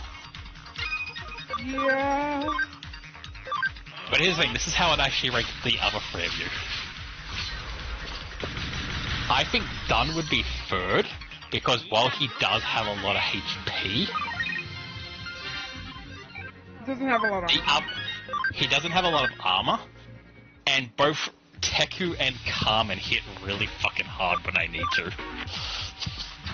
Also, I think... And here's the thing, when it comes to out of Teku and Carmen, I think Teku actually has it, because when Cole doesn't crit, and it's been happening more often I've noticed, he doesn't do a lot of damage. So, what I will say... All his big numbers come from his crit, and then, all his multipliers coming in, and he does like 80 damage. But because Teku's AC is so high, even if he hits, I don't think he would crit that often. So I think Teku would actually be able to win, essentially, what would be a fucking, PvP. Not a PvP, like a fight that takes, but it goes on for like a really long time, because they're wearing each other out rather than actually like fighting and doing damage. True. Fair What's enough. it fucking called? Attrition. Attrition, yes. I think what I can also I think Teku would say... win for attrition, is what I'm trying to say. I think what I can also say is, even if, let's say, I have to do emergency heals in the middle of the entire combat, I can do 2 turns to heal, take a turn to take cover, and then use emergency charge when I'm attacked. So I still go all the way back up to my full AC. Another big thing with Teku as well. Let's say we had the hero point system, so you know you can use a hero point to get up. So everyone gets a 1-up. So if they go down once, they can get back up. Everyone else, when they get back, will be wounded 1. Teku has battle medicine, which allows them to do a medicine check and get rid of that wound. Technically, I think Scully and me also have battle medicine. Dear? I think so. I will check. See, I think I got battle medicine to heal the healer. Yeah, I do believe that you did get battle medicine just in case it was necessary to heal me. Well, alright, my point still stands. In a fight between Teku and Kamen, make it so that you didn't get knocked down by removing your wound. Kamen can't do that. Fair enough. So, you know, on that point on, Kamen's then rolling out, I think it's a -2 on everything because of the wound.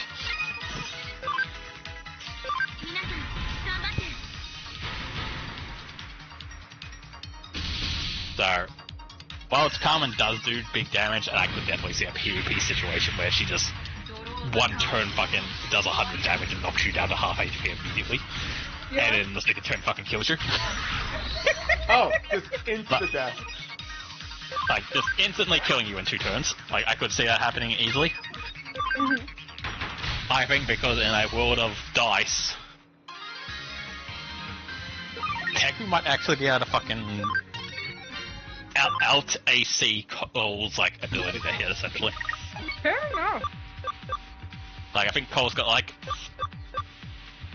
I think at this point, I think it's close to, like, a +20 to hit. Which is really fucking high. But fucking, Teku's AC when you raise your shield is like a 31 or 32. Which means Cole needs to roll a fucking 42 to get his +10 to crit. Which is basically rolling a 20, anyway.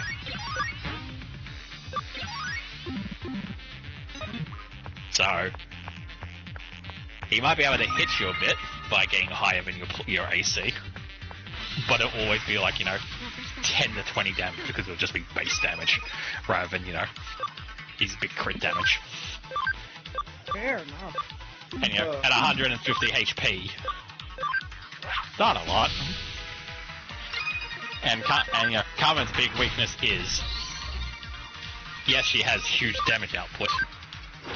Her HP isn't much higher than Scully's, and she's got basically no AC. Yeah. Oh no, isn't the AC the same as Scully's actually? Let me have a look. I got it open now. Yep. So Carmen has the same AC as Scully, and 20 more HP than Scully. So.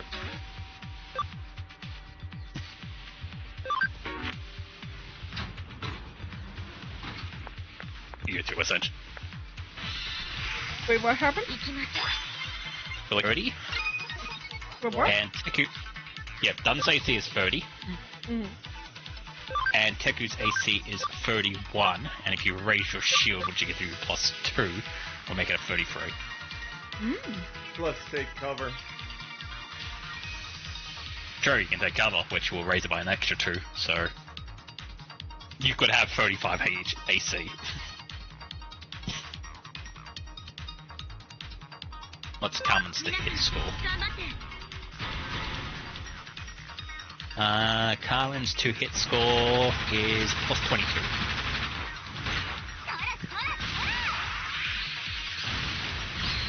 So, Carmen will need to. You'll need to roll what, 11 or 12 to hit. So you have more than a 50% chance to dodge each hit. And then even if he does hit. 12? So even no matter what, Cole would have to get a natural 20 to get crit on Taku. Yep. If Taku continuously has their shield up at all times, Cole's only critting on a 20. Okay, fair enough. That does change things. Meanwhile, Taku to hit, yours is plus 18. So with Carmen's 28 AC, you need a 10 or higher to hit each time. So you're in the same boat where your crits will only be on a 20. But because you're using fucking magic, you walking up and hitting Carmen with a club and then bashing them with fucking basically a holy smite in the face. Yeah. Even if it's not a crit, it's still going to be more damage than Carmen's 2d8 because that's all she gets when she doesn't crit. You know, when Carmen does crit though, it becomes like fucking 5d10 plus whatever, and then fucking she bane bots you. So, you know, a single crit's gonna fucking destroy you, but...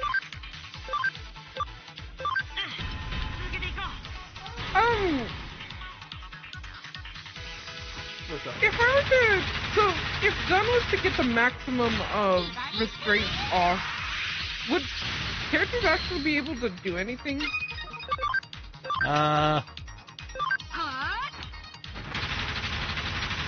So when they're restrained, the only thing they can do is try and break the restraint. So if you get a critical on your grab and restrain them, they won't be able to do anything but attempting to break out. So that would lock up a character. Let me just check their fortitudes though. Fortune, is it fortune or reflex they need to do to fucking dodge your grab? I don't It's fortitude, remember. isn't it? Fortitude?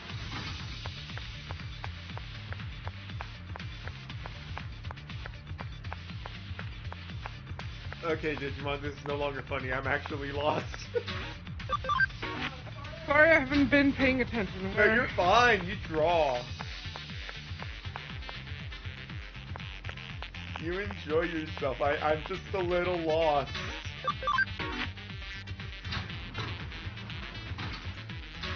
I'll figure it out Okay.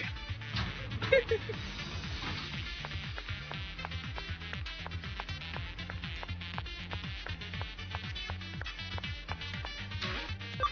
Rolling that's a 30.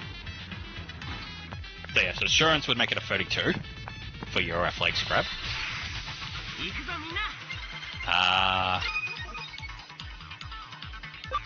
If you used insurance, you would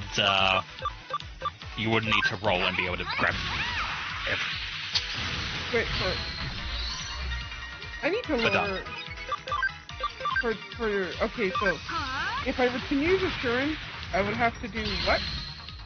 If you used insurance on everyone else in a PvP situation, you would just grab them. They wouldn't be... your plus 10 would be enough to just instantly grab everyone else in the party and then grapple. Huh. No roll required. The roll would just be more if I wanted to, like, crit. If you wanted to restrain them.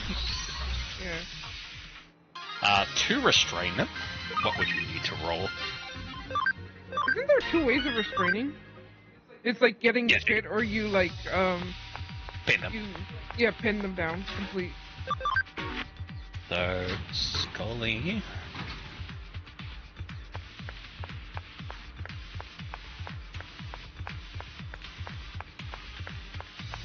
Okay, so getting the instant to like restrain them right away with a single grab would be a bit hard on everyone. You're looking between a 15 to an 18 on the dice, depending who you're going after. But yeah, if you just wanted to grab them with one action and then pin them with the second action, you could do that without needing to roll ever. You could just grab it and trip and knock them to the ground. Just assurance both of them and be like, alright, they're on the ground, I win. And then they would have to roll against my trying to break out, huh? Yep. Yep, so, and your fortitude is a 23, so they would need to beat a 33 to be able to break out with their acrobatics or athletics. I imagine that is possible. Let's have a look.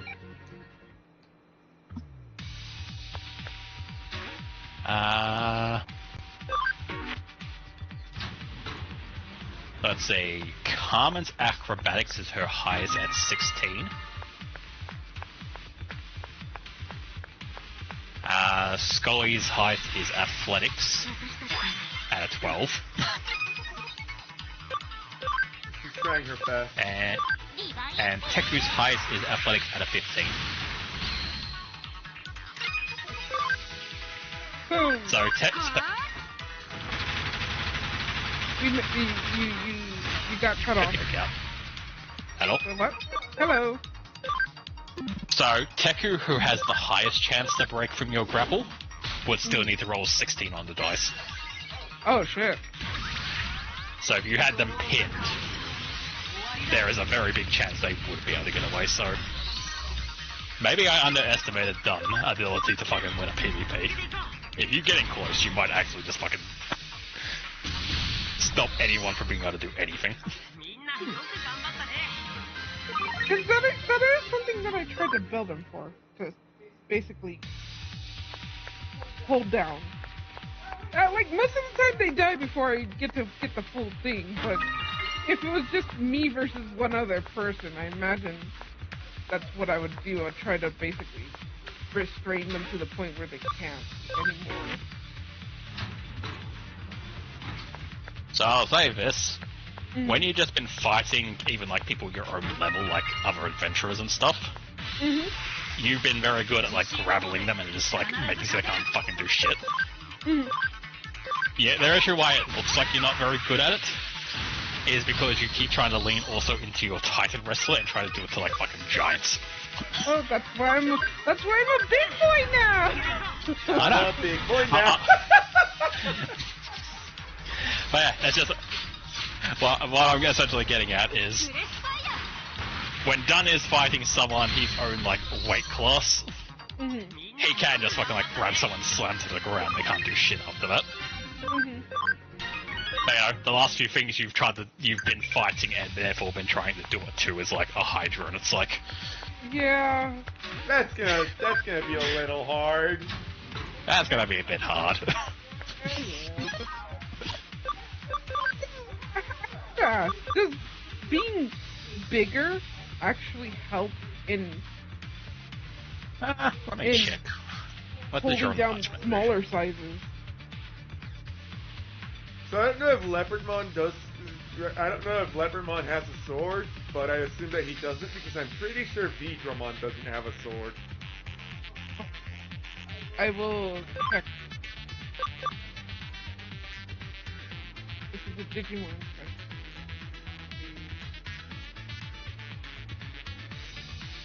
Which Digimon has no sword? Vidramon. Hey, I was right. They'll be happy if I power up you. Yep, go ahead.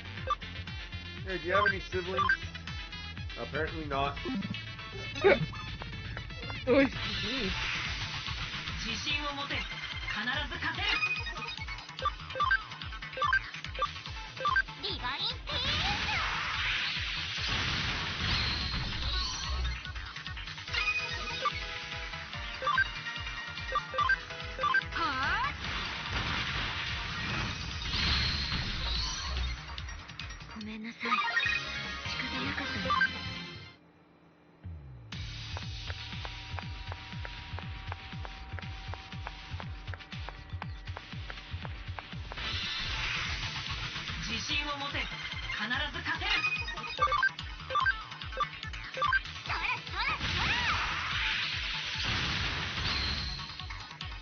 And now, I just hope that I didn't miss any circumstances. Because I finally made progress and I am not going back into the fucking maze. Fair enough. You most likely did. I mean, I don't doubt it, but... Fuck that maze. That's a diamond. He's looking at me funnily.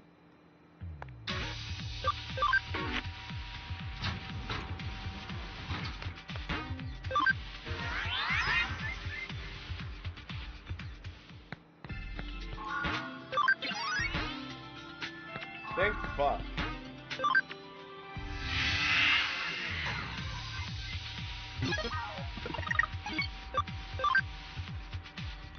Don't worry, Master. I shall teach you the kung fu I learned overseas.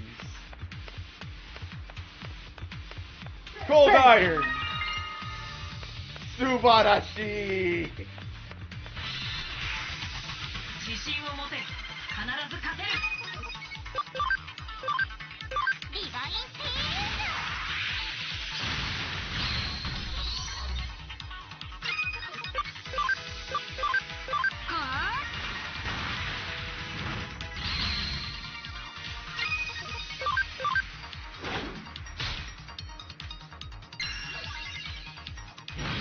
Nice meeting you, Doc.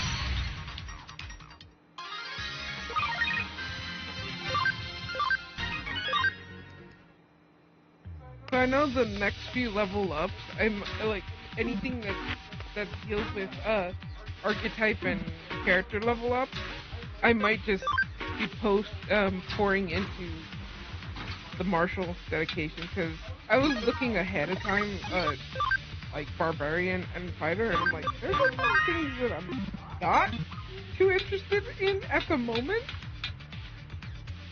Yeah, at this point, since we come from a Dungeons and Dragons background, and that kind of just ended at level 8 usually, I'm kind of at a loss at what I'm doing from this point on, so I'm just going to be materializing into the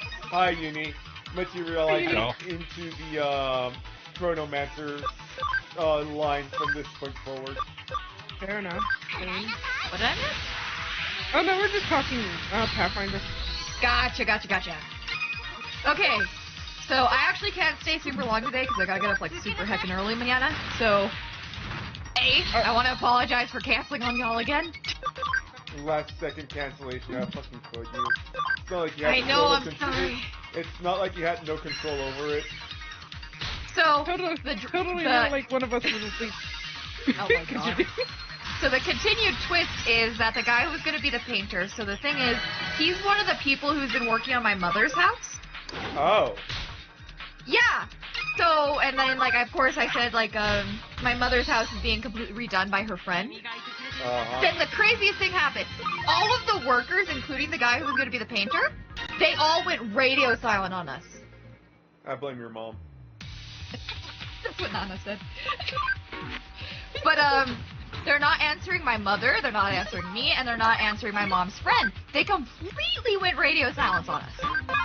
So, because of that, like, I had to look for somebody else to paint. And I'm like, okay, I think I found a guy. Because it's my cousin's good friend, and he's like a friend of the family, too. So I'm like, it'll be a lot harder for him to back out without explanation. Okay, at this fucking point, I'm just going, just get some paint and we'll fucking help you. Honestly, though, I feel that. But you know, you just gotta also, but you also have to participate. Oh no, I'm an artist. Of course I want to paint. It may not be painting pictures, but it's still painting. But tentatively, he said he will be there in the mañana. So it's gonna be a lot harder for him to drop the ball on us. So I'm just hoping for the best. But now I'm also wondering, like, what the hell happened with the other workers, bro? I have a theory, but I don't want to get political. Oh no. We can discuss that another time. Anyways, how far are you? I see where you are in the game now. I'm surprised that certain side quests have not popped up. Mm-hmm. Maybe they don't. Wait, where did you play it first? Did you play it on what system? Yeah. I played it on the PS4 when it first came out. Okay, because I was going to say, if you played a later game, but, like, the PC version then should have everything. I think the PC version is the oldest, but the newest version, not the oldest. I think so. It's that one or the... Hold up. Actually curious now. When did Cyber Sleuth end up 2015 on originally. Okay, I it don't made know it to about PC. It made it to PC on October 17, 2019. Oh, Hacker's Memory. Yes. And it also was ported to the Switch that day, too. Arata! The It was husbando part of is the second here! day. It's the waifu! It's the weird starving boyfriend. It's the waifu, Edgelord. the boyfriend, the husband, now the wife. Side note, I have to set up on Friday for the convention. Do you need help for that? I might. I'm going to see if my grandparents are willing to drive out that way, because it's going to be at like 10 a.m. I mean, we're willing to wake up early and help. Yay. I will let you know, because I still need to ask the event organizer a thing. Okay. We are willing to help because we also, if we decide to be con dealers as well, we need the experience. So That's fair. Speaking of that, I put the order today for the stickers, including like your little guys that you put in the sticker designs you sent me. I put the order for that today, and because it's local, it should be done by then, they said. Alright, Scoochie. no, I just realized. Huh. Did our Digimans get to be stickers? I didn't send those. How could you? I didn't have them prepped for printing. Fair enough. That's fair. Well, I'm hoping to shoot for one in August, too, so... Oh, no. Okay, well, we'll see what happens. Yeah. Yeah, there's going to be one August 8th through the 10th. And then there's going to be another big one in October. Okay, so I'll start working towards those and see how my confident levels are. That is fair. For the one, you might want to look up guest lists for them, too. Just so you can see, like, which animes folks. Because, like, people will see, like, a print they like, and then they'll buy it to have it signed by the actor. Yeah. That was my plan for the Sonic one, but the guy couldn't come, so... I'm sad. Yeah. I mean, we're still getting Amy. Arata! And What now, the fuck is that? That's so cool. No, let me It in. is so cool. I want to look at that door. No, I think it's more of a transformation, yeah. It's a transformation portal. I forgot about this part, honestly. yeah, I kind of forgot that he did this. The monster fucker in me is having a lot of words right now. It's got plenty of tentacles. See, that's if I was planning on being submissive. This looks very bendable over. Submissive and breathable. Very. I don't know, that eye is unsettling.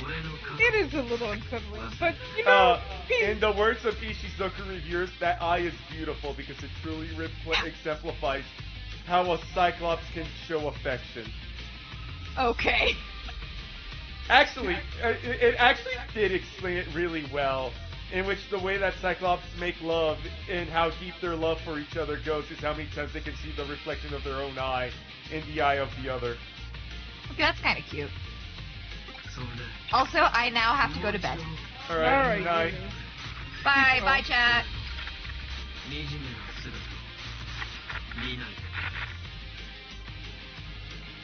Sir, you say that form is hideous, and honestly, hard disagree.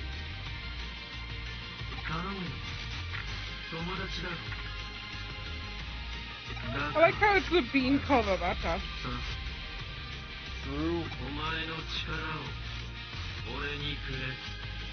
Sir, you cannot handle my power. Mostly because my power is just jumping into digital space without permission.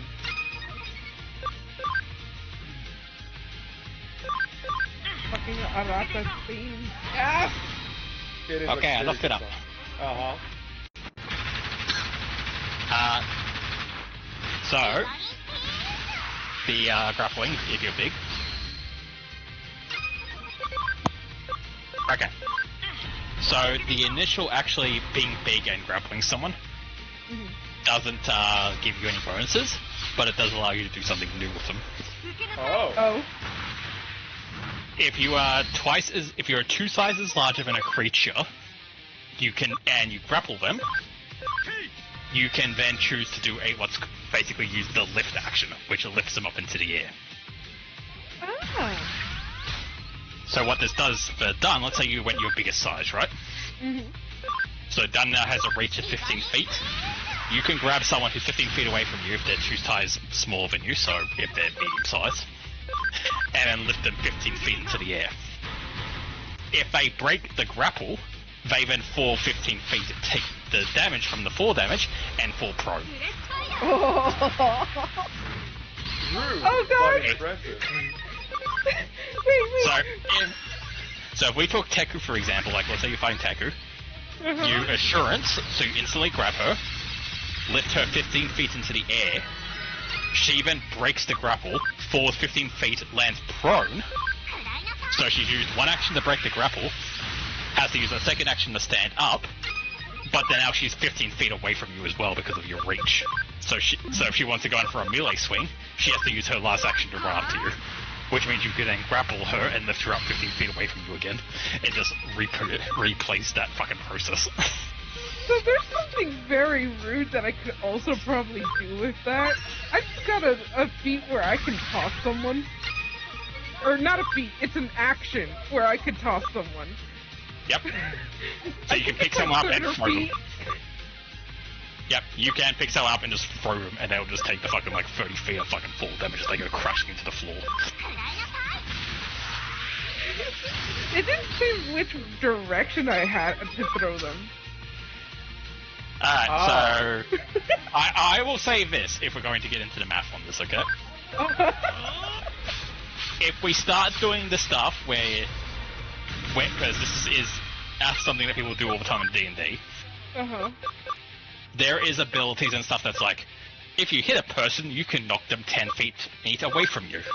And people always bring up, does that mean I can knock them 10 feet into the air because that's away from me? So I hit them, they go 10 feet into the air, then fall and take the damage from falling 10 feet. I am okay if everyone wants to do that, but keep in mind, I'm also going to start doing that as well. Fair. Yeah.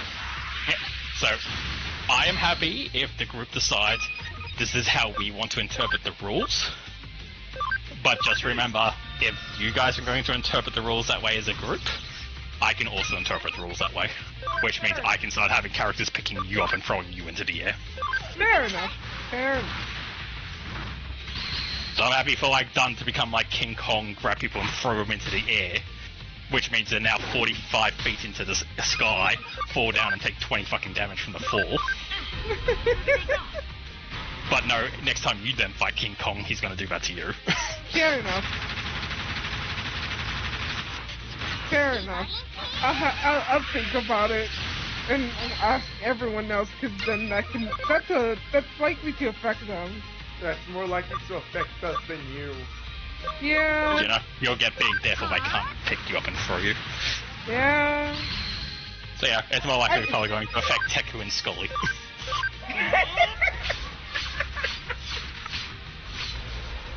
It's like Scully, because Carmen doesn't get it close. If Teku's getting grappled by something, something's gone very wrong for you guys. Yeah. I think I'll play by just not vertical, horizontal.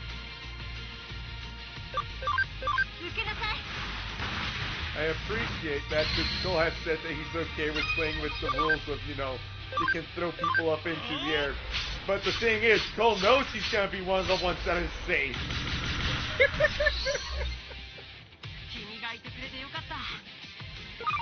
You've defeated Arata. Also, I just want to say, because I want to wrap myself out on something.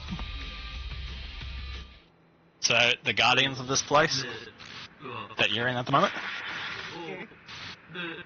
I had this whole water thing because, you know, it's the fucking church of the, Blue Life or whatever it was called. Blue nature. So, you know, yeah, Blue Nature, so everyone worships the ocean and the rivers and stuff like that, and just the water of life. So, you know, I was, like, going through the quote-unquote celestial list and picking out all these, like, water-related spirits and stuff like that. But anyway, as I was going through the celestial list, I found some other guys, and like, so you're not thematically making sense to be here, but I'm also a furry, and I want you guys to be here because you're kind of cute. Fair enough. So you know, I will say one of the fights technically doesn't make sense as to why they're there because they're not technically related.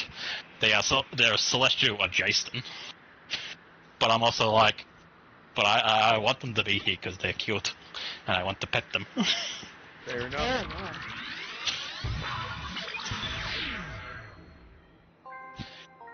We are now inside Arata. Like I said, Allude. submissive and breedable. Paul said, even if that wasn't the case, I'm open to playing around with stuff if it makes it more fun for the rest of me all. Fair enough.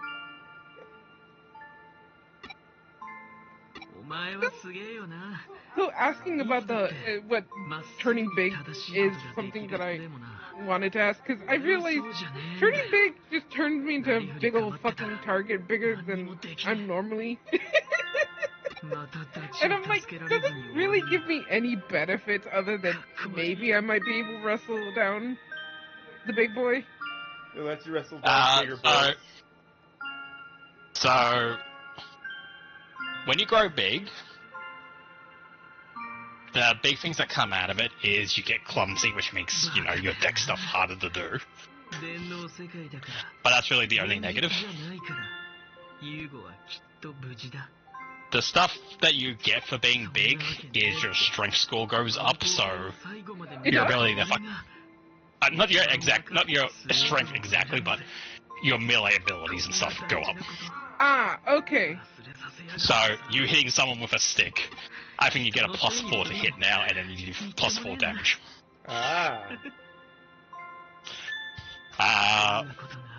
So, you know, you do more damage and you hit more often.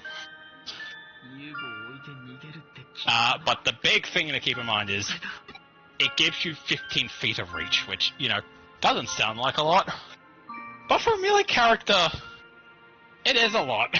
Yeah. Being able to hit something that's 15 feet away with you with a fucking sword. And then, you know, the melee character that you just hit in the face with a sword has to spend their action running over to you.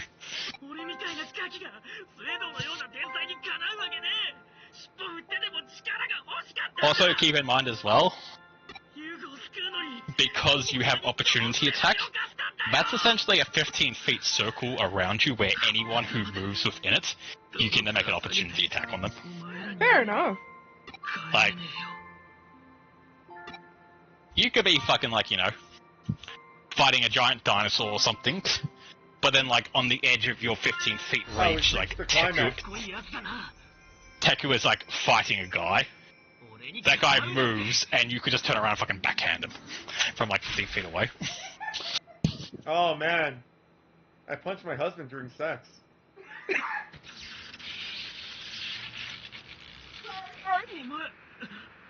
So yeah, so technically, like, you know, the idea of suddenly becoming a fucking giant sounds a lot cooler than it might look in math. But it does give you a fucking huge advantage. More than, you know, what it might look like. Like, Fair when you enough. look at, like, oh, I only do 4 ball damage. It's like, that doesn't feel like a lot. And here I thought But, you know. domestic violence was lower amongst the male homosexuals. There. Oh, well, continue, please. I was just gonna say, yes, the +4 damage might not sound like a lot compared to a lot of other shit you get. But, you know,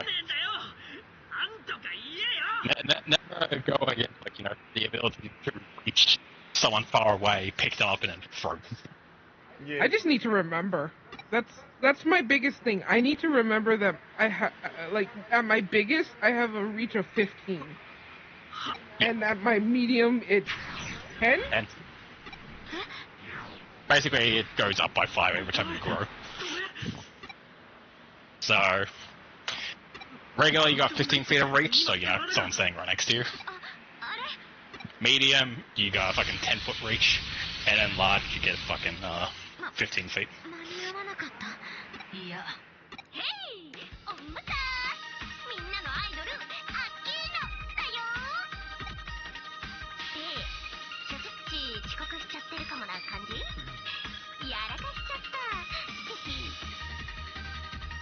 No, don't It's worry okay, about Nokia. it. No, don't worry about it, Nokia. You didn't get to see the gay squabble.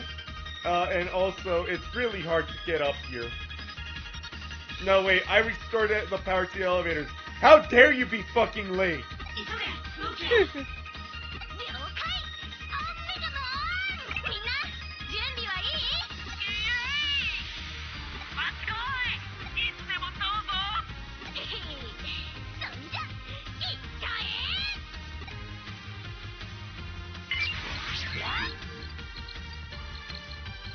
Oh, they were actual hackers.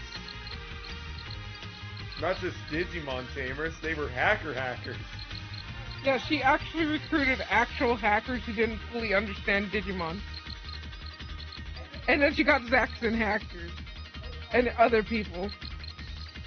Oh, and she got the demons too.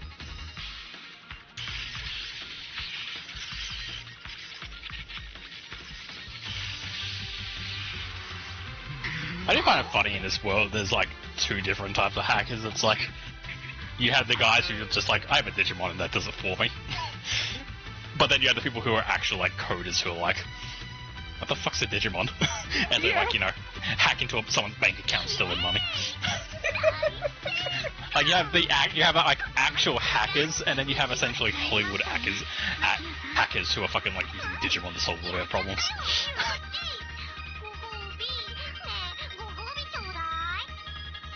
Well, Nokia. I would say that, there is a vast distinction to be made between a hacker and a tamer. もしくは準備が整った時点で私たちに通信をくれたらタイミングを合わせて合流することもできたのではあれでも作戦会議でねえオメガもあれどうして黙り込んじゃってるのかな Everyone has thrown her under the bus.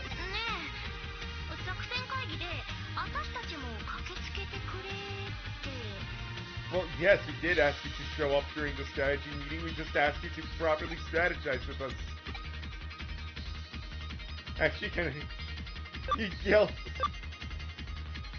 just another day on the Nokia Express crew.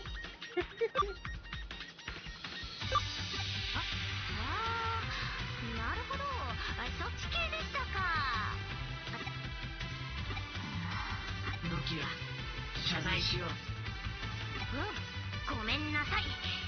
暴走しちゃった。へへ。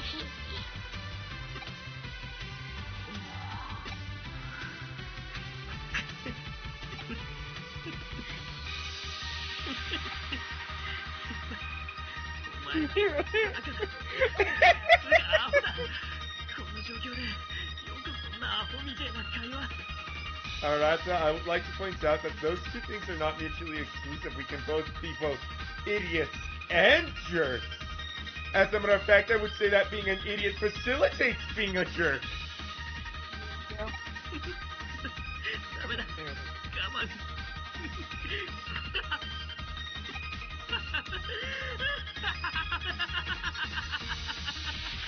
Our stupidity made him laugh. He's cured.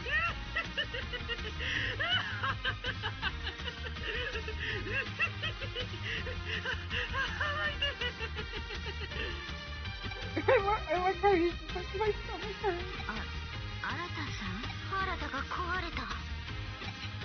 No, he's fixed.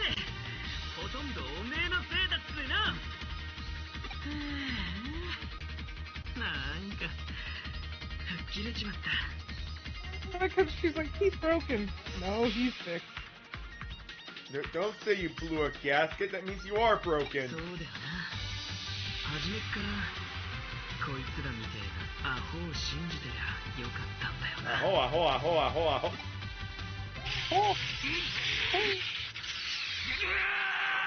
Also, her fucking innuendo. Suck and dry! Nokia, please.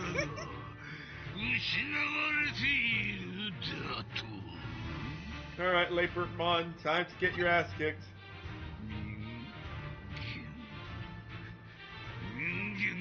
He's a bit of a bitch.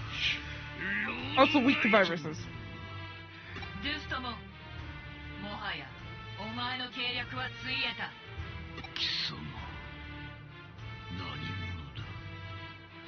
Again, what? Okay, this still ruins the vibe. Why do the fuck? Why do you guys not know each other? She doesn't know each other. Why do you fuck? We are the Royal Knights. We work together to fucking bring King Drasil's will together. Royal Knight looks at Royal Knight. Who the fuck are you? Why are you interfering with King Yggdrasil? What the fuck do you mean, why am I interfering with King Yggdrasil? Why are you interfering with King Yggdrasil? Fisticuffs! How do you keep doing this?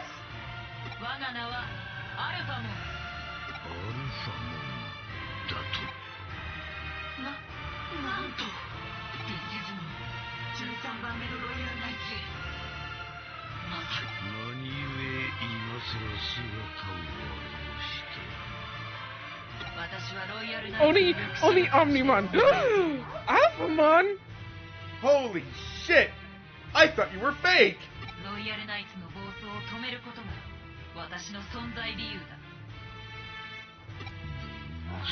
Alphamon just sudden. So Alphamon's a shut-in. Yeah.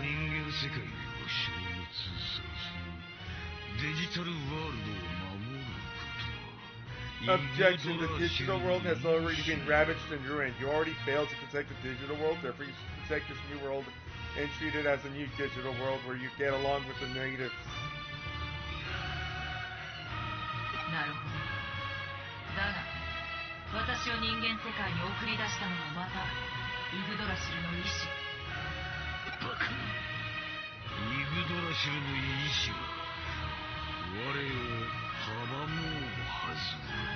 Man, Leopardmon, you sure talk like you have, you know, a lot of fucking sway on you, but Omegamon's right here.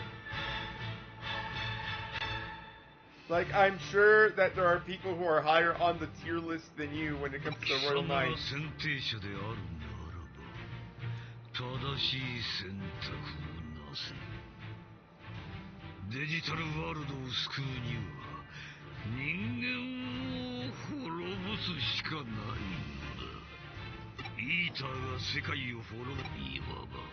Shit, I clicked. Before I finished reading.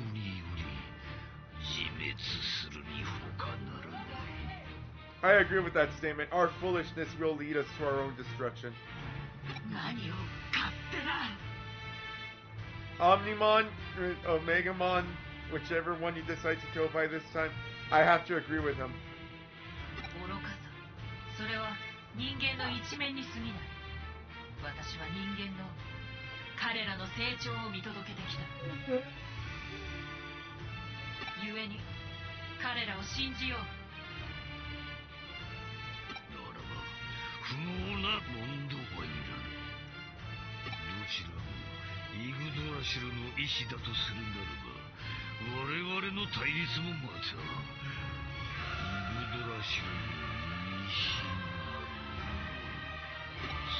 I mean, he might be right on that. What? That King Drasil just wants them to fight too. There. To be fair, 90% of the time I think Yggdrasil is just bored.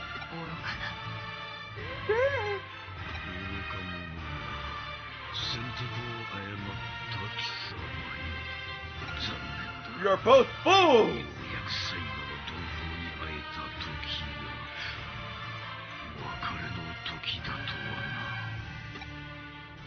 我が力のひとしずくを奪ったごときで我を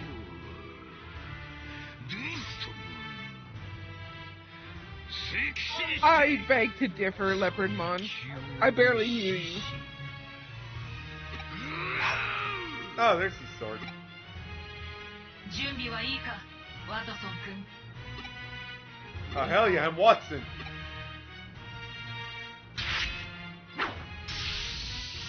Being called Watson, that's just genuinely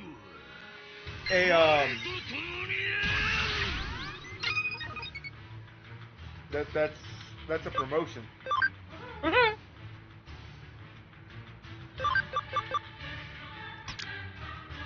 Your poor sister went in jail.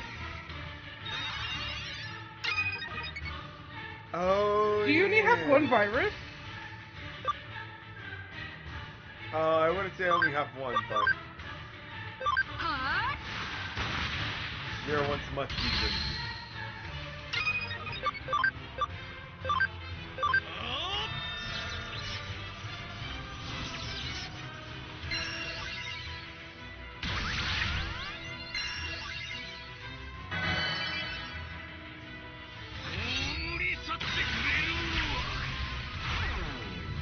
Not who I was expecting him to aim at.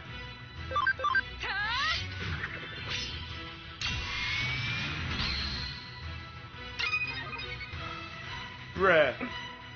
That was, is something that Kazuyamon could probably remove. I think he's dodging more?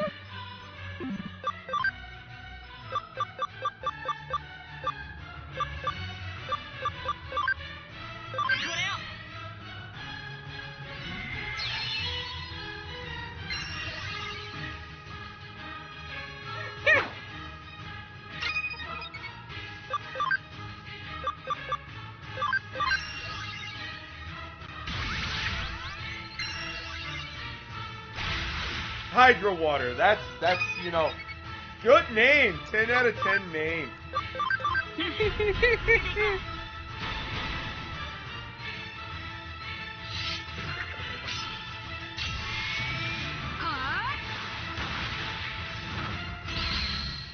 Of course, we hit both.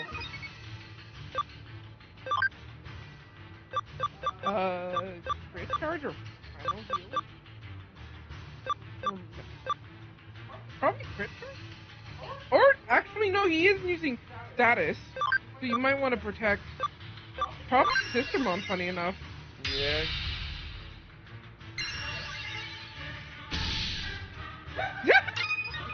Man, what a fucking read.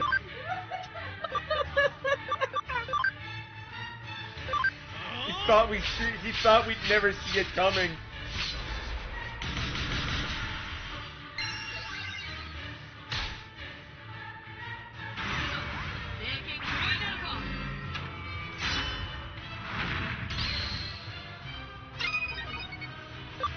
Hey, Blue.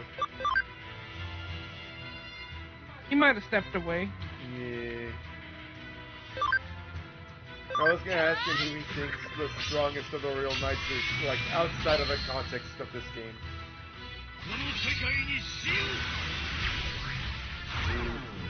Isn't that technically Omnimon? I believe so. It is either Alphamon or, you know, Omnimon.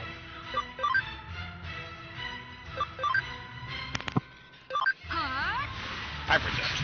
Hello. Yay! Now you can ask the question. Hey, Blue. Wah.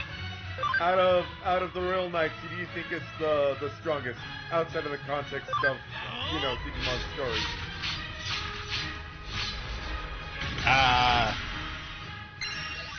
Is this like, you know, is What? it like lore, like what, Yeah, lore-wise. like just in general? Yeah. Just in general. She can get rid of the book if you're curious.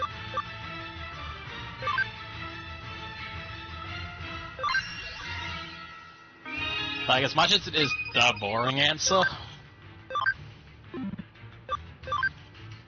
because of this wonderful thing we like to call power creep,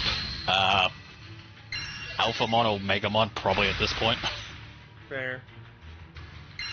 Like, it is the boring answer, unfortunately, but when it comes to the fact that they can keep digivolving past what they are now, or, you know, have ultimate forms or all the other bullshit they have going on, Yeah. they've probably left everyone else in the dust by this point. Like, Magnamon might have something because he's an armored evolution rather than a regular Digivolution, but yeah, sadly, I feel like if we go off like the fact that, you know, two of them are basically got main character powers, and therefore, hey, I can go beyond Ultra and become the form past what I am now. Yeah. One of them is probably going to fucking kick the shit out of everyone else. I mean, Like, I would love, I think, like, I would, out of the two of them, I'd want Alphamon because he's my favorite out of the two. But sadly, because Omegamon is the poster boy for a lot of shit, he's probably even he has probably power crept Alphamon at this point. I also do think technically Omnimon is an evolution higher than Mega, which Alphamon is only Mega. Oh, So you know what, Alphamon- you're right. Alphamon's strange because, like, you got regular Alphamon, you have his burst form where he gets his fucking spear and his wings pop out. And every time we see them fight, that form where he has his spear and his wings seems to be mostly on par or a little bit stronger than Omegamon, like base Omegamon. Like, every time in, like, you know, a movie or a TV show or comic or something, he pulls out his spear, he does dunk on Omegamon, so I do think base Omegamon is probably a stronger base because he's a fusion. But then once he fucking, like, you know, goes to, like... Burst mode himself. Yeah, when he burst modes himself, or he goes to, like, one of his alt forms or some shit, he probably then, at this point, dunks on Alphamon. Alphamon does have something interesting, though, in that he is technically an X form. Because he's a Doraemon, like, he is a direct Doraemon evolution, and Doraemon is the, like, X evolution. He is the X Digimon. So Alphamon is technically also an X antibody fucking, like, special boy, so that's probably why, you know, when he pulls out his spear and goes burst mode, he can kick the shit out of Omegamon pretty regularly, and therefore I think probably can keep up with some of his alternative forms. But I just think because literally every time there is either a new game or a new set of cards or whatever, Omegamon always seems to get fucking something. Yeah. I think at this point Omegamon just wins because Omegamon. he's the special poster boy, he's the main character, he's got the nepotism, therefore he wins. Yeah. Yeah. He's got the Goku, Luffy, and Naruto, I'm Daddy's special little boy, so I win. Yeah. Oh, hey, you're back. What bullshit did you pull out of your ass this time? What? Now, what would make you say that? Because it's a new show. It's a new season. You know, if we here. got rid of those, like, if we didn't count those two, and, like, okay, out of everyone left, who is most strongest, I think that's a better conversation. Yeah. Once again, if we go through them, the one who stands out would then be Magnamon, Vemon's fucking gold evolution, because, you know, he is an armored evolution. Mm-hmm. So he's got a bit more juice, but also he's not technically a mega evolution. Yeah. Ooh. like, armored evolutions are technically ultimates. They're a lot fucking stronger, and that's why he can keep up with a Mega. But he's not actually a Mega evolution. So, while he is a special boy compared to the rest, he's a special boy for a lower class of Digimon, essentially, is the best way to put it. Yeah. And then there's Jessmon. I wonder how he fares on this scale. Technically, Jessmon isn't in a Royal Knight. He isn't? No. No, he's just Jesus. Jessmon. So, there's the Royal Knights, and then there's these new characters who are slowly becoming Royal Knights through essentially popularity and stuff like that, and the fact they like show up with the Royal Knights a lot in media, but they're not actually part of the Royal Knights. Like I think there's like 12 of them or something like that, but like the 12 Royal Knights, Jessmon isn't actually a member. Like there is actually, and he's also not the only one. There's some other Digimon who are getting like that kind of treatment in the other medias. So they look like they're Royal Knights, but they're not. Like I know a Digimon called Tactimon gets brought up a lot as being a Royal Knight because mostly of his appearance, but I think he also does a lot of stuff in some of the like world games. So he gets that like Royal Knight stigma put on him, but he's not actually a Royal Knight. I was asking because fucking Leopardmon's like, I am the strongest. I feel So like Leopardmon is also special because he's technically not just a Royal Knight.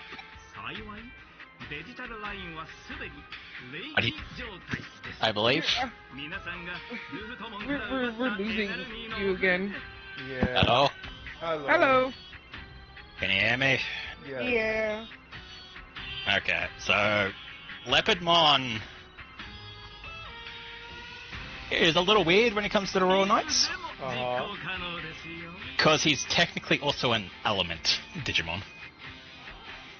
Elements Digimon. What's his evolution line? He comes from fucking basically the season 4 dickheads. He's like the mega evolution of one of them. I'm going to assume he's the evolution of Emo Moon Boy. No. No. Huh. I don't think he's one of the kids. I think he's one of the bad guys in that show. But yeah, so he's technically part of this, just like technically not because he's not actually on like the list of names, but one of them evolves into him. So it's weird. Essentially, he was an elemental Digimon, but then digivolved, and now he's a Royal Knight. So Leopardmon is special, and he does have like a side mode where he actually becomes a giant cat. A giant cat. Nice. Yeah, don't you fight him in this game? The giant cat version? I think so. I think he's in this game. Yeah. I know he's in the game, but I thought you fought it. Also, did Leopardmon ever pull his shit where you couldn't hit him for 3 turns? No. What the fuck? I didn't even know that was a thing until you said it right now. I do remember that, yes. I was going to say that fucking, what the fuck is it called? Crusadermon gave me a harder time than Leopardmon. Weird. You got lucky he didn't use it on you. Lamau. He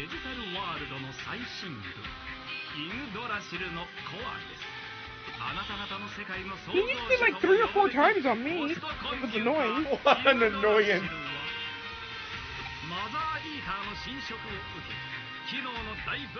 Why I called him a bitch.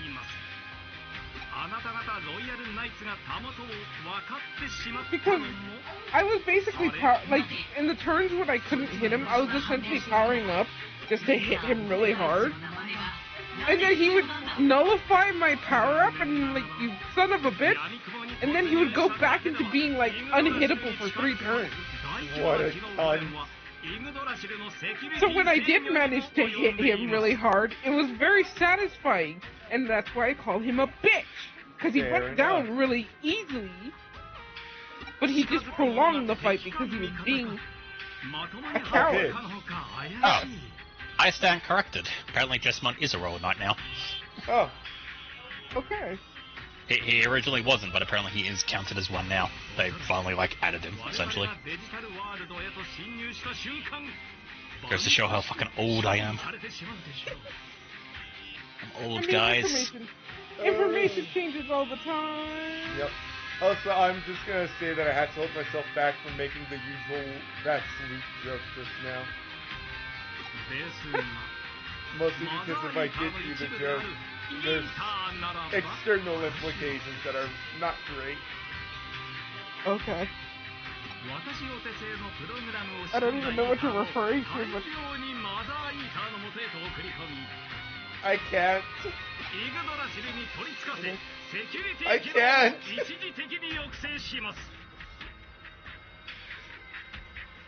okay, you can tell me later. Like, I can tell both of you later. Just stop screaming. It's too That's rude. Yes, that's what I'm saying later when you're off stream, you dumbass. I would let chat figure it out, but I don't really have a chat, which I guess is a blessing in disguise at this point. なんかよくわからないけどやるしかないんだよねそのようですね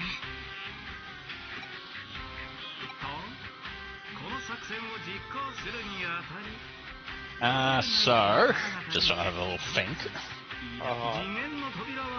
So, how I might rank them if I was, like, gonna somewhat put them in there?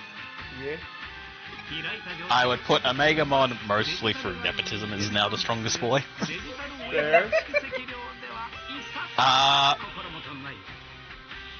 Alphamon, while he is the leader of the Royal Knights, and, you know, holds, and therefore, you know, has that, like, I can beat the you feel like he should be able to beat the shit out of everyone. I feel like if we look at, like, the actual, like, lore of some of these guys, as in terms of, like, what their role in the Royal Knights is, fucking Examon just gives the impression that he's here to fucking, like, I show up when everyone else is having problems to blow the fuck up and then I leave. There.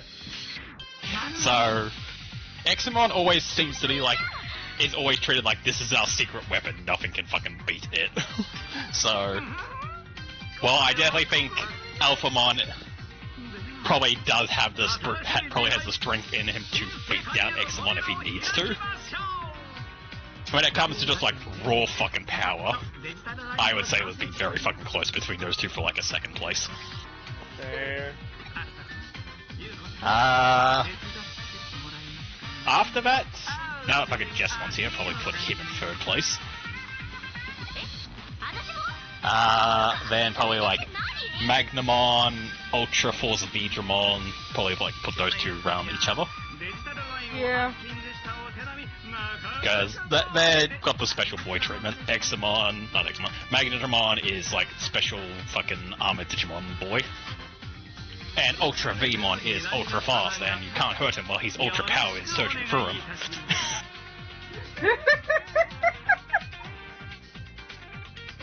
I think Oh, you know. I need to take a shot for every time you said ultra in the middle of that. Hang on, I gotta start the water bottle. But you know, because he is just fucking the Vmon, he's also got some of the nepotism running through him. Mm-hmm. So, I'll put both of them because they both are just Vmon. Fair. Around 4th to 5th place.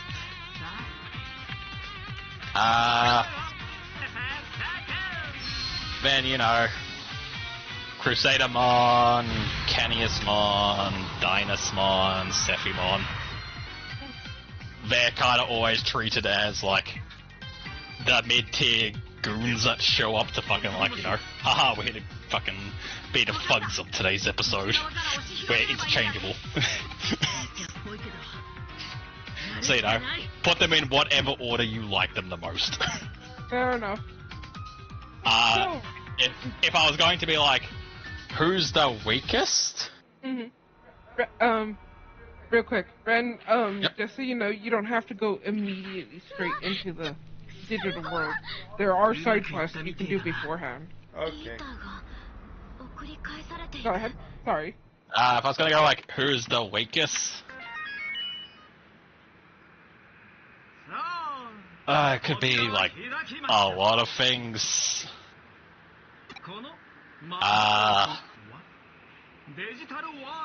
The problem with the Royal Knights, when it comes to like ranking them who's the strongest and who's the weakest, is kind of the Marvel and DC effect where it depends on the fucking writer at the time. Ah, fair enough. Understood. So yeah, so you know, I know in this game he calls himself the strongest, but in my mind, Leopardmon / Duffmon as he's actually called. Anytime I picture him, I picture the anime when they do Royal Knight shit, and he tends to always be like, I'm your first opponent, and then he gets fucking knocked into the ground by episode 2. That's like, I always see him in a lower light to everyone else, but that's also because, for some reason, the shows like to have him as, like, the opener. So he might, you know, so, you know, he might just be as strong as all the other mid-tier fucking dickheads. Like, you know, there's probably no difference between him and, like, Dynasmon or Selfiemon or something like that. Or, like, Genkumon. Like, they're probably all, like, the same mid-tier dickheads. And can be interchanged. But they really like to have him pop out to be like, I'm the opener. So And because of that, why. he gets shit on a lot. Fair enough. Yep. I think I do know why they just kind of shove him in first. Out of all the Royal Knights, he has the most simple design. Leopardmon? What? Who are we talking about? Leopardmon. Leopardmon. Yeah, Leopardmon. I think also, like, other than obviously Omegamon and Alphamon, I think he also has the most knight appearance, so him showing up to be like, I'm a royal knight, gets the vibe over a lot more than, say, if, like, Craniusmon, who, like, I'll be honest, looks more like an alien than an actual, like, royal knight, showed up to be like, I'm the first guy. Yeah. Like, Craniusmon, yes, he does have a knight aesthetic, but he also, you know, has a very bug-like face and fucking... They're meant to be, like, you know, aesthetic feathers or fucking a scarf or some shit, but you could read them as, like, a bug's antennas. So, you know, he could fit in with, like, I'm here to open for the fucking bug squad. I'm a Kamen Rider.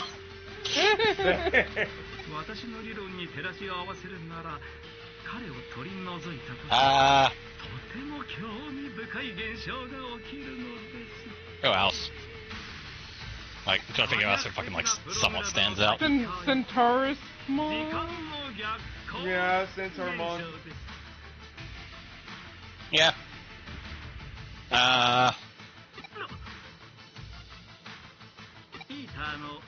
Like, Crusadermon and fucking Dynasmon got the fucking, like, Jesse and James treatment in Season 4. Yeah. So, you know, you kind of also like to see them as, like, the recurring Goon Squad. And I mean, that, like, the original Terminal Goon, not the current one. Yeah. So, you Got know, it, them boss. showing up...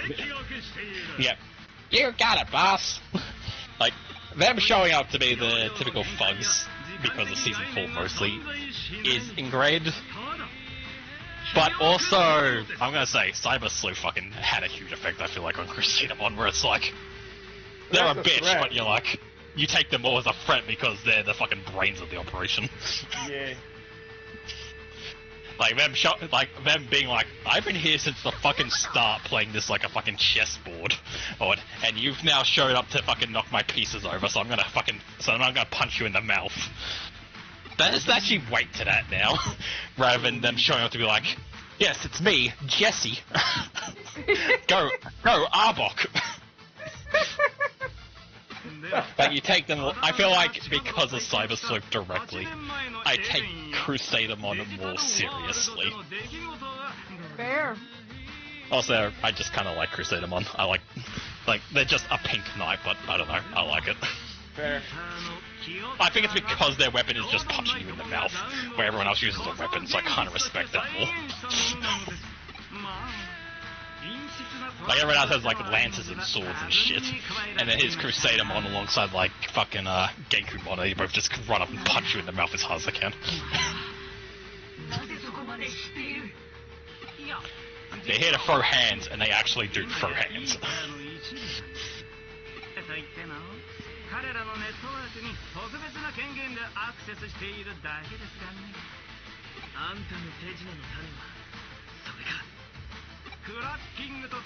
But yeah, that's my hottest take on the fucking Holy Knights.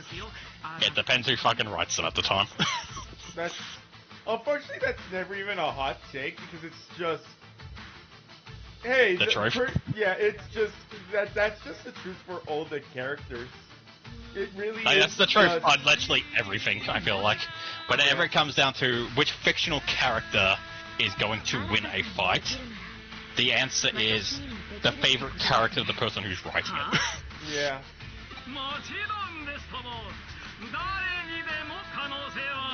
Because it just genuinely, the amount of times where it's like, I'm watching this show and I really like this character, and like 2 episodes later, why did he get a lobotomy? It happens too often. And it's the like ultimate DC question of like who would win, Batman or Superman? Depends who the writer likes more. That's the answer. Yep.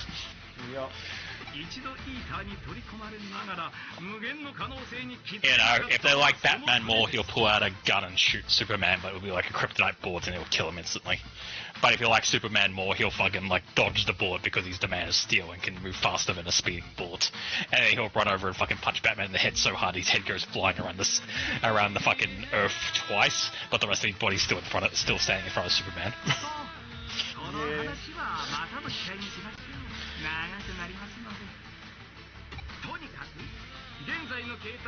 Like, even I am not, even I am guilty of this, where if you ask me who would win in a Superman, if all the superheroes in DC fought each other, who would win? My favorite superhero is Wally West, so my answer is The Flash. Fair. How would The Flash win? Well, he would go back in time to when everyone was a baby and kill them.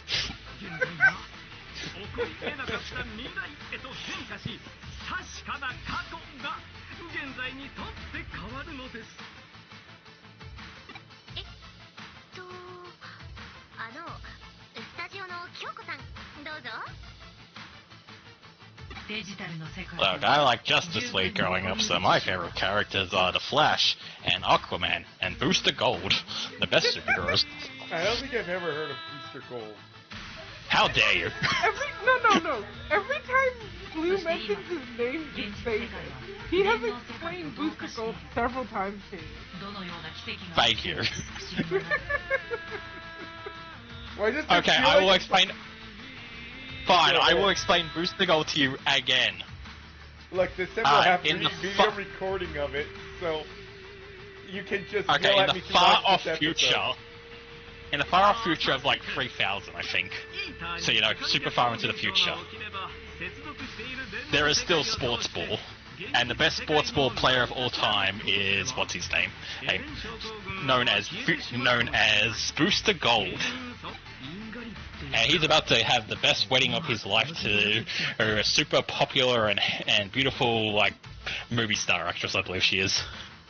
But he then has a midlife crisis because he feels like he hasn't done enough with his life, even though he's a super successful actor and athlete and all this other shit. So he decides he's going to do something meaningful with his life. So he steals a suit, which gives him superpowers, but more importantly, the power to travel through time. He then goes back in time, joins the Justice League, and becomes a superhero. Now, he is dressed head to toe in like gold armor, essentially, right? And his powers is essentially time travel. And literally everyone mistakes him for a Green Lantern.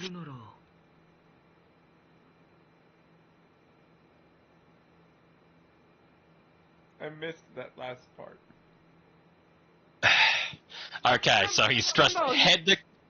Yes, Are you What? talking about the... He- Oh, So he's dressed... head to toe. So he's dressed gold, head... and he has the he's superpower of dressed head time to- travel. And everyone mistakes him for a Green Lantern. Ah, I missed the mistakes for a Green Lantern. I thought we were talking about Digimon. I missed what happened in Digimon. They're talking about how they're going to rewrite the past. Which means that Eden Syndrome doesn't exist, but I exist because of Eden Syndrome, so, shrugs.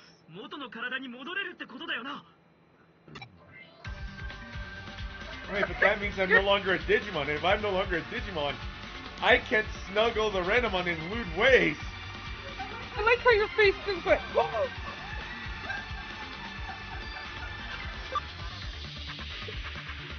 You know what? There has been such a small plot point in my life, I didn't even remember about me being in Eden Syndrome.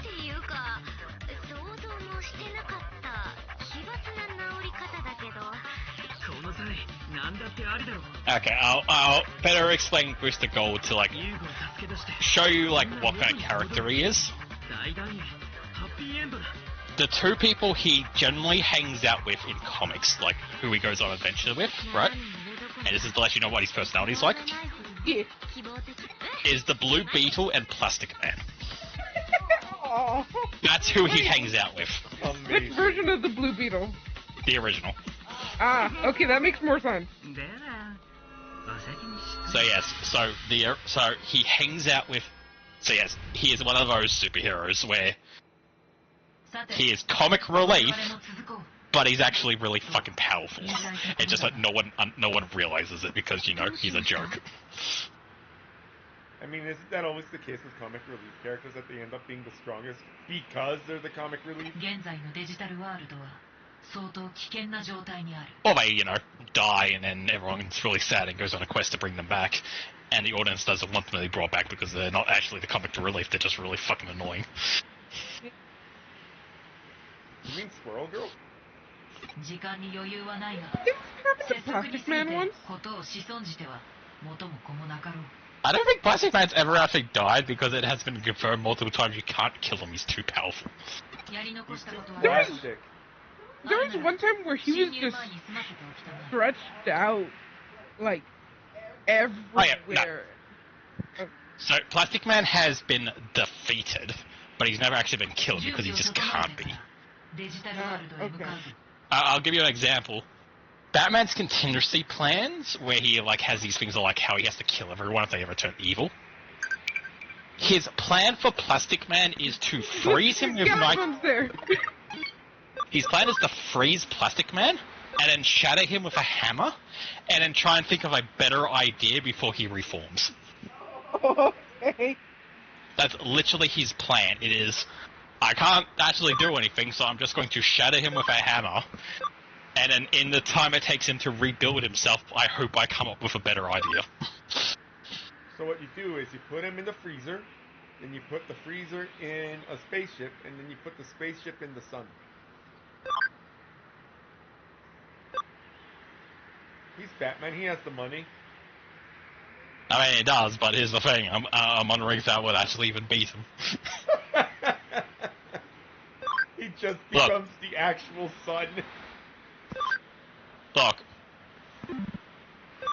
Plastic Man once wrapped himself around Brainiac's entire ship when it was about to self-destruct and blow up the planet. And he tanked the entire explosion and was fine and saved the world.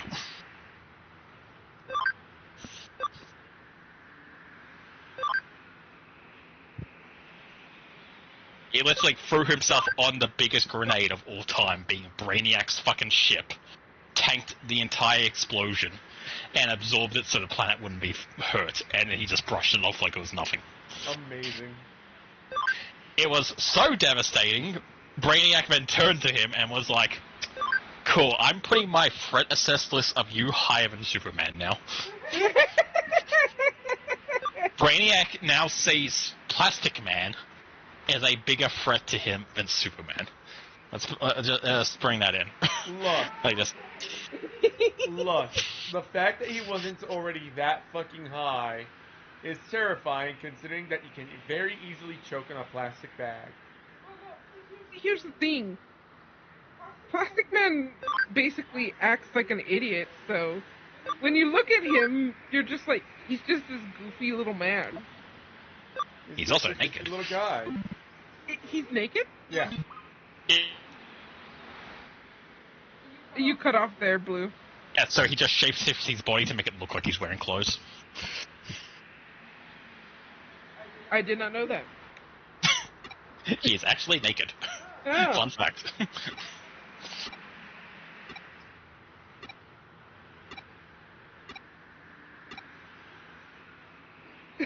Please go talk to Gallimont. It's so interesting. And he's just there.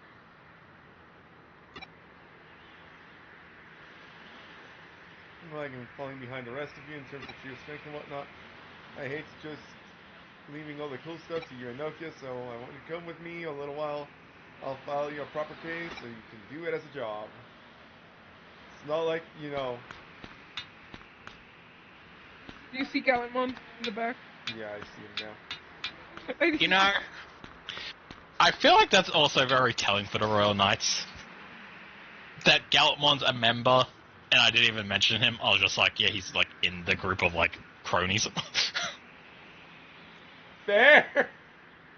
Like the fact Gallimond, who I feel like also somewhat suffers from the nepotism babiness.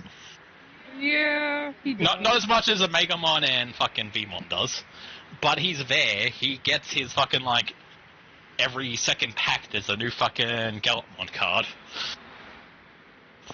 Yeah. and yet I'm still like, he's not even in the top 5. I think that shows like how fucking actually strong these guys are as like Fair. a group, and the fact that they are constantly beaten is actually a surprise.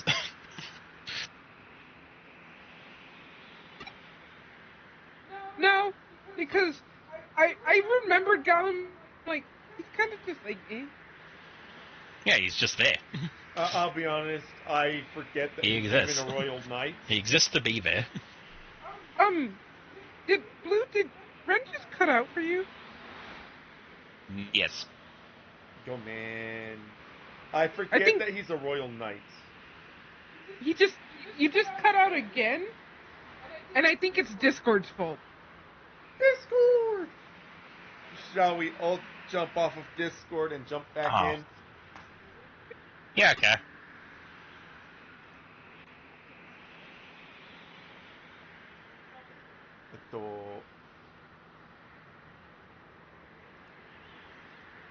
Hello? Hello. Leopardmon, leper mode. Well, since I'm on Discord, he really loves eating dragon fruit. He literally loves dragon fruit. Dragon fruit's fucking good. A baby Pious cat was born in Helsinki Zoo, and you need to look at him. Look at him! He's so tiny. He's so cute. I hate when kids scream in public. You don't have real problems. It should be me screaming. It'd be me who's screaming. Me! He looks better in leopard mode. He does. Yeah, of course you'd say that, you furry. I am a furry. See, the one thing that like, I really like Leopardmon's design in leopard mode. The one thing that just throws it off for me is his little puffball tail. Poof. Like, he essentially has like a lioness tail, except the end tip is a puffball.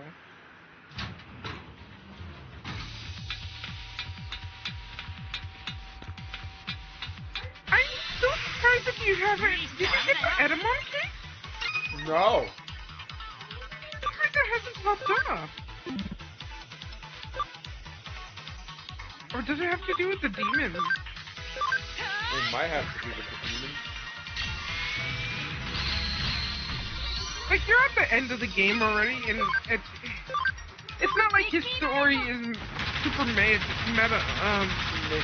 so... Yeah, so Edamon evolves into Metal Edamon to go save the girl. Oh, how nice. Yeah, it's really cute, and I'm like, why haven't you gotten that yet?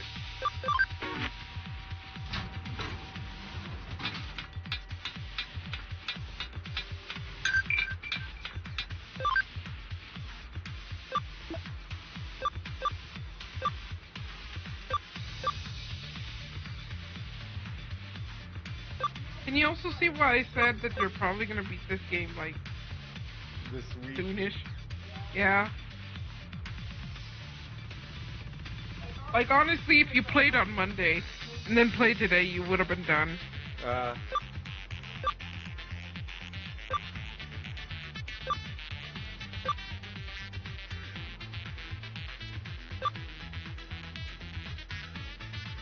Oh, congrats, he finally did it. It took him an entire ass fucking video game.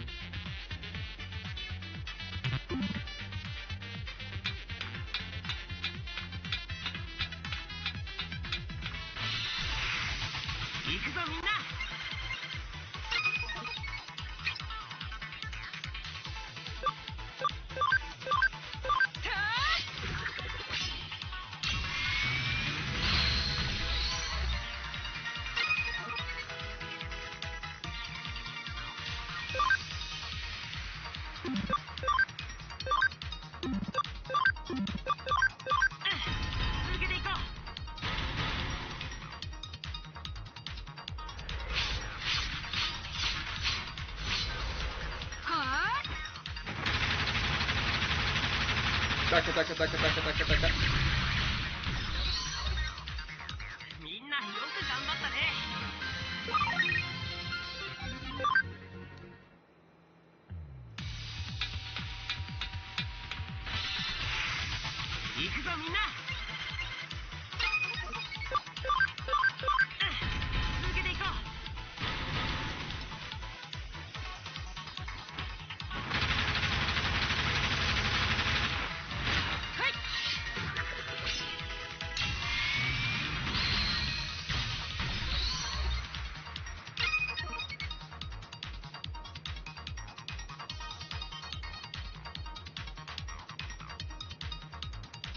So... Hang on, chotomate. There we go. I have to plug in my controller because it's threatening me. Ah.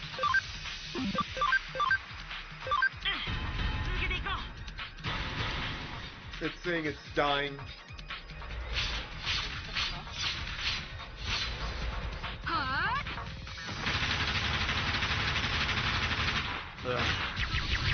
Water is fucking tasted. Yeah.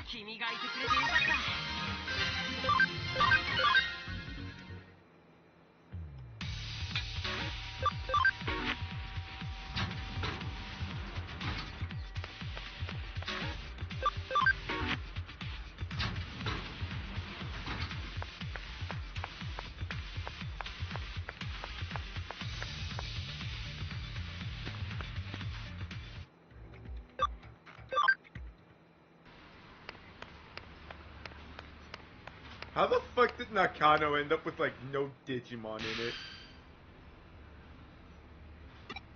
Ah.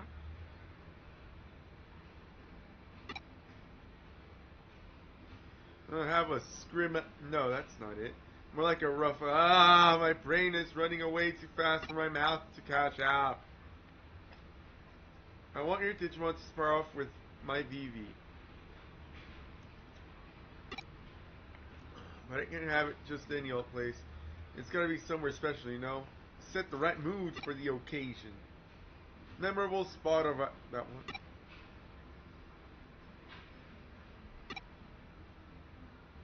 I forget where. Memorable spot. And I'm not dimension hopping right now, so that's a little harder for me to find. Yeah, you're getting like a bunch of quests now. 来たのね。実は Also, don't あなた forget に to お top 願い your したい memory こ up. とがあるの。 Oh, yeah. まあいいえ。お願いではないわね。これはあなたの運命なのだから。A matter of 依 fate. 頼は事務所の方に通しておいたわ。確認それじゃ。 I guess I will go on a date with you, Mirie.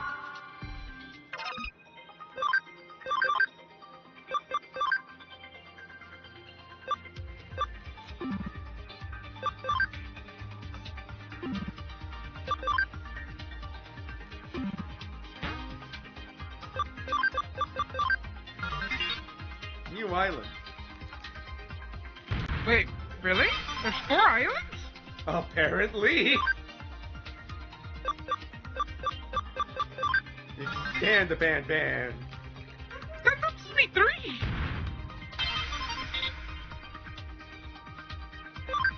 3. Expand the band.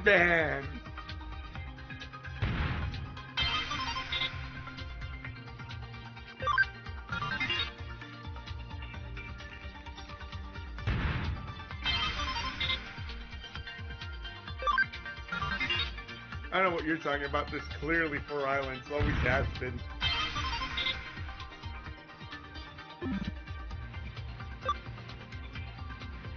Why is it asking me if I want to fit? Yeah, that's what I'm confused about.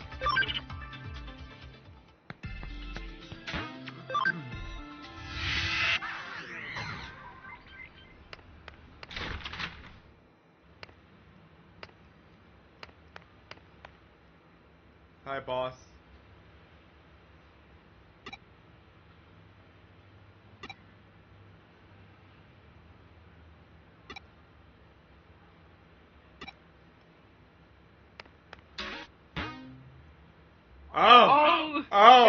Oh God! This game refuses to end. Okay. Before you continue, I realize that if you want to have an actual like stream next time, it might be better to just end stream now. You know what? That's fine. I need to let my controller charge so I can play some fucking Night Ring with you guys. Because here's the thing. As much as it's like, oh no, you're reaching the final part, it's not that long. And it's not that hard. Alright, well...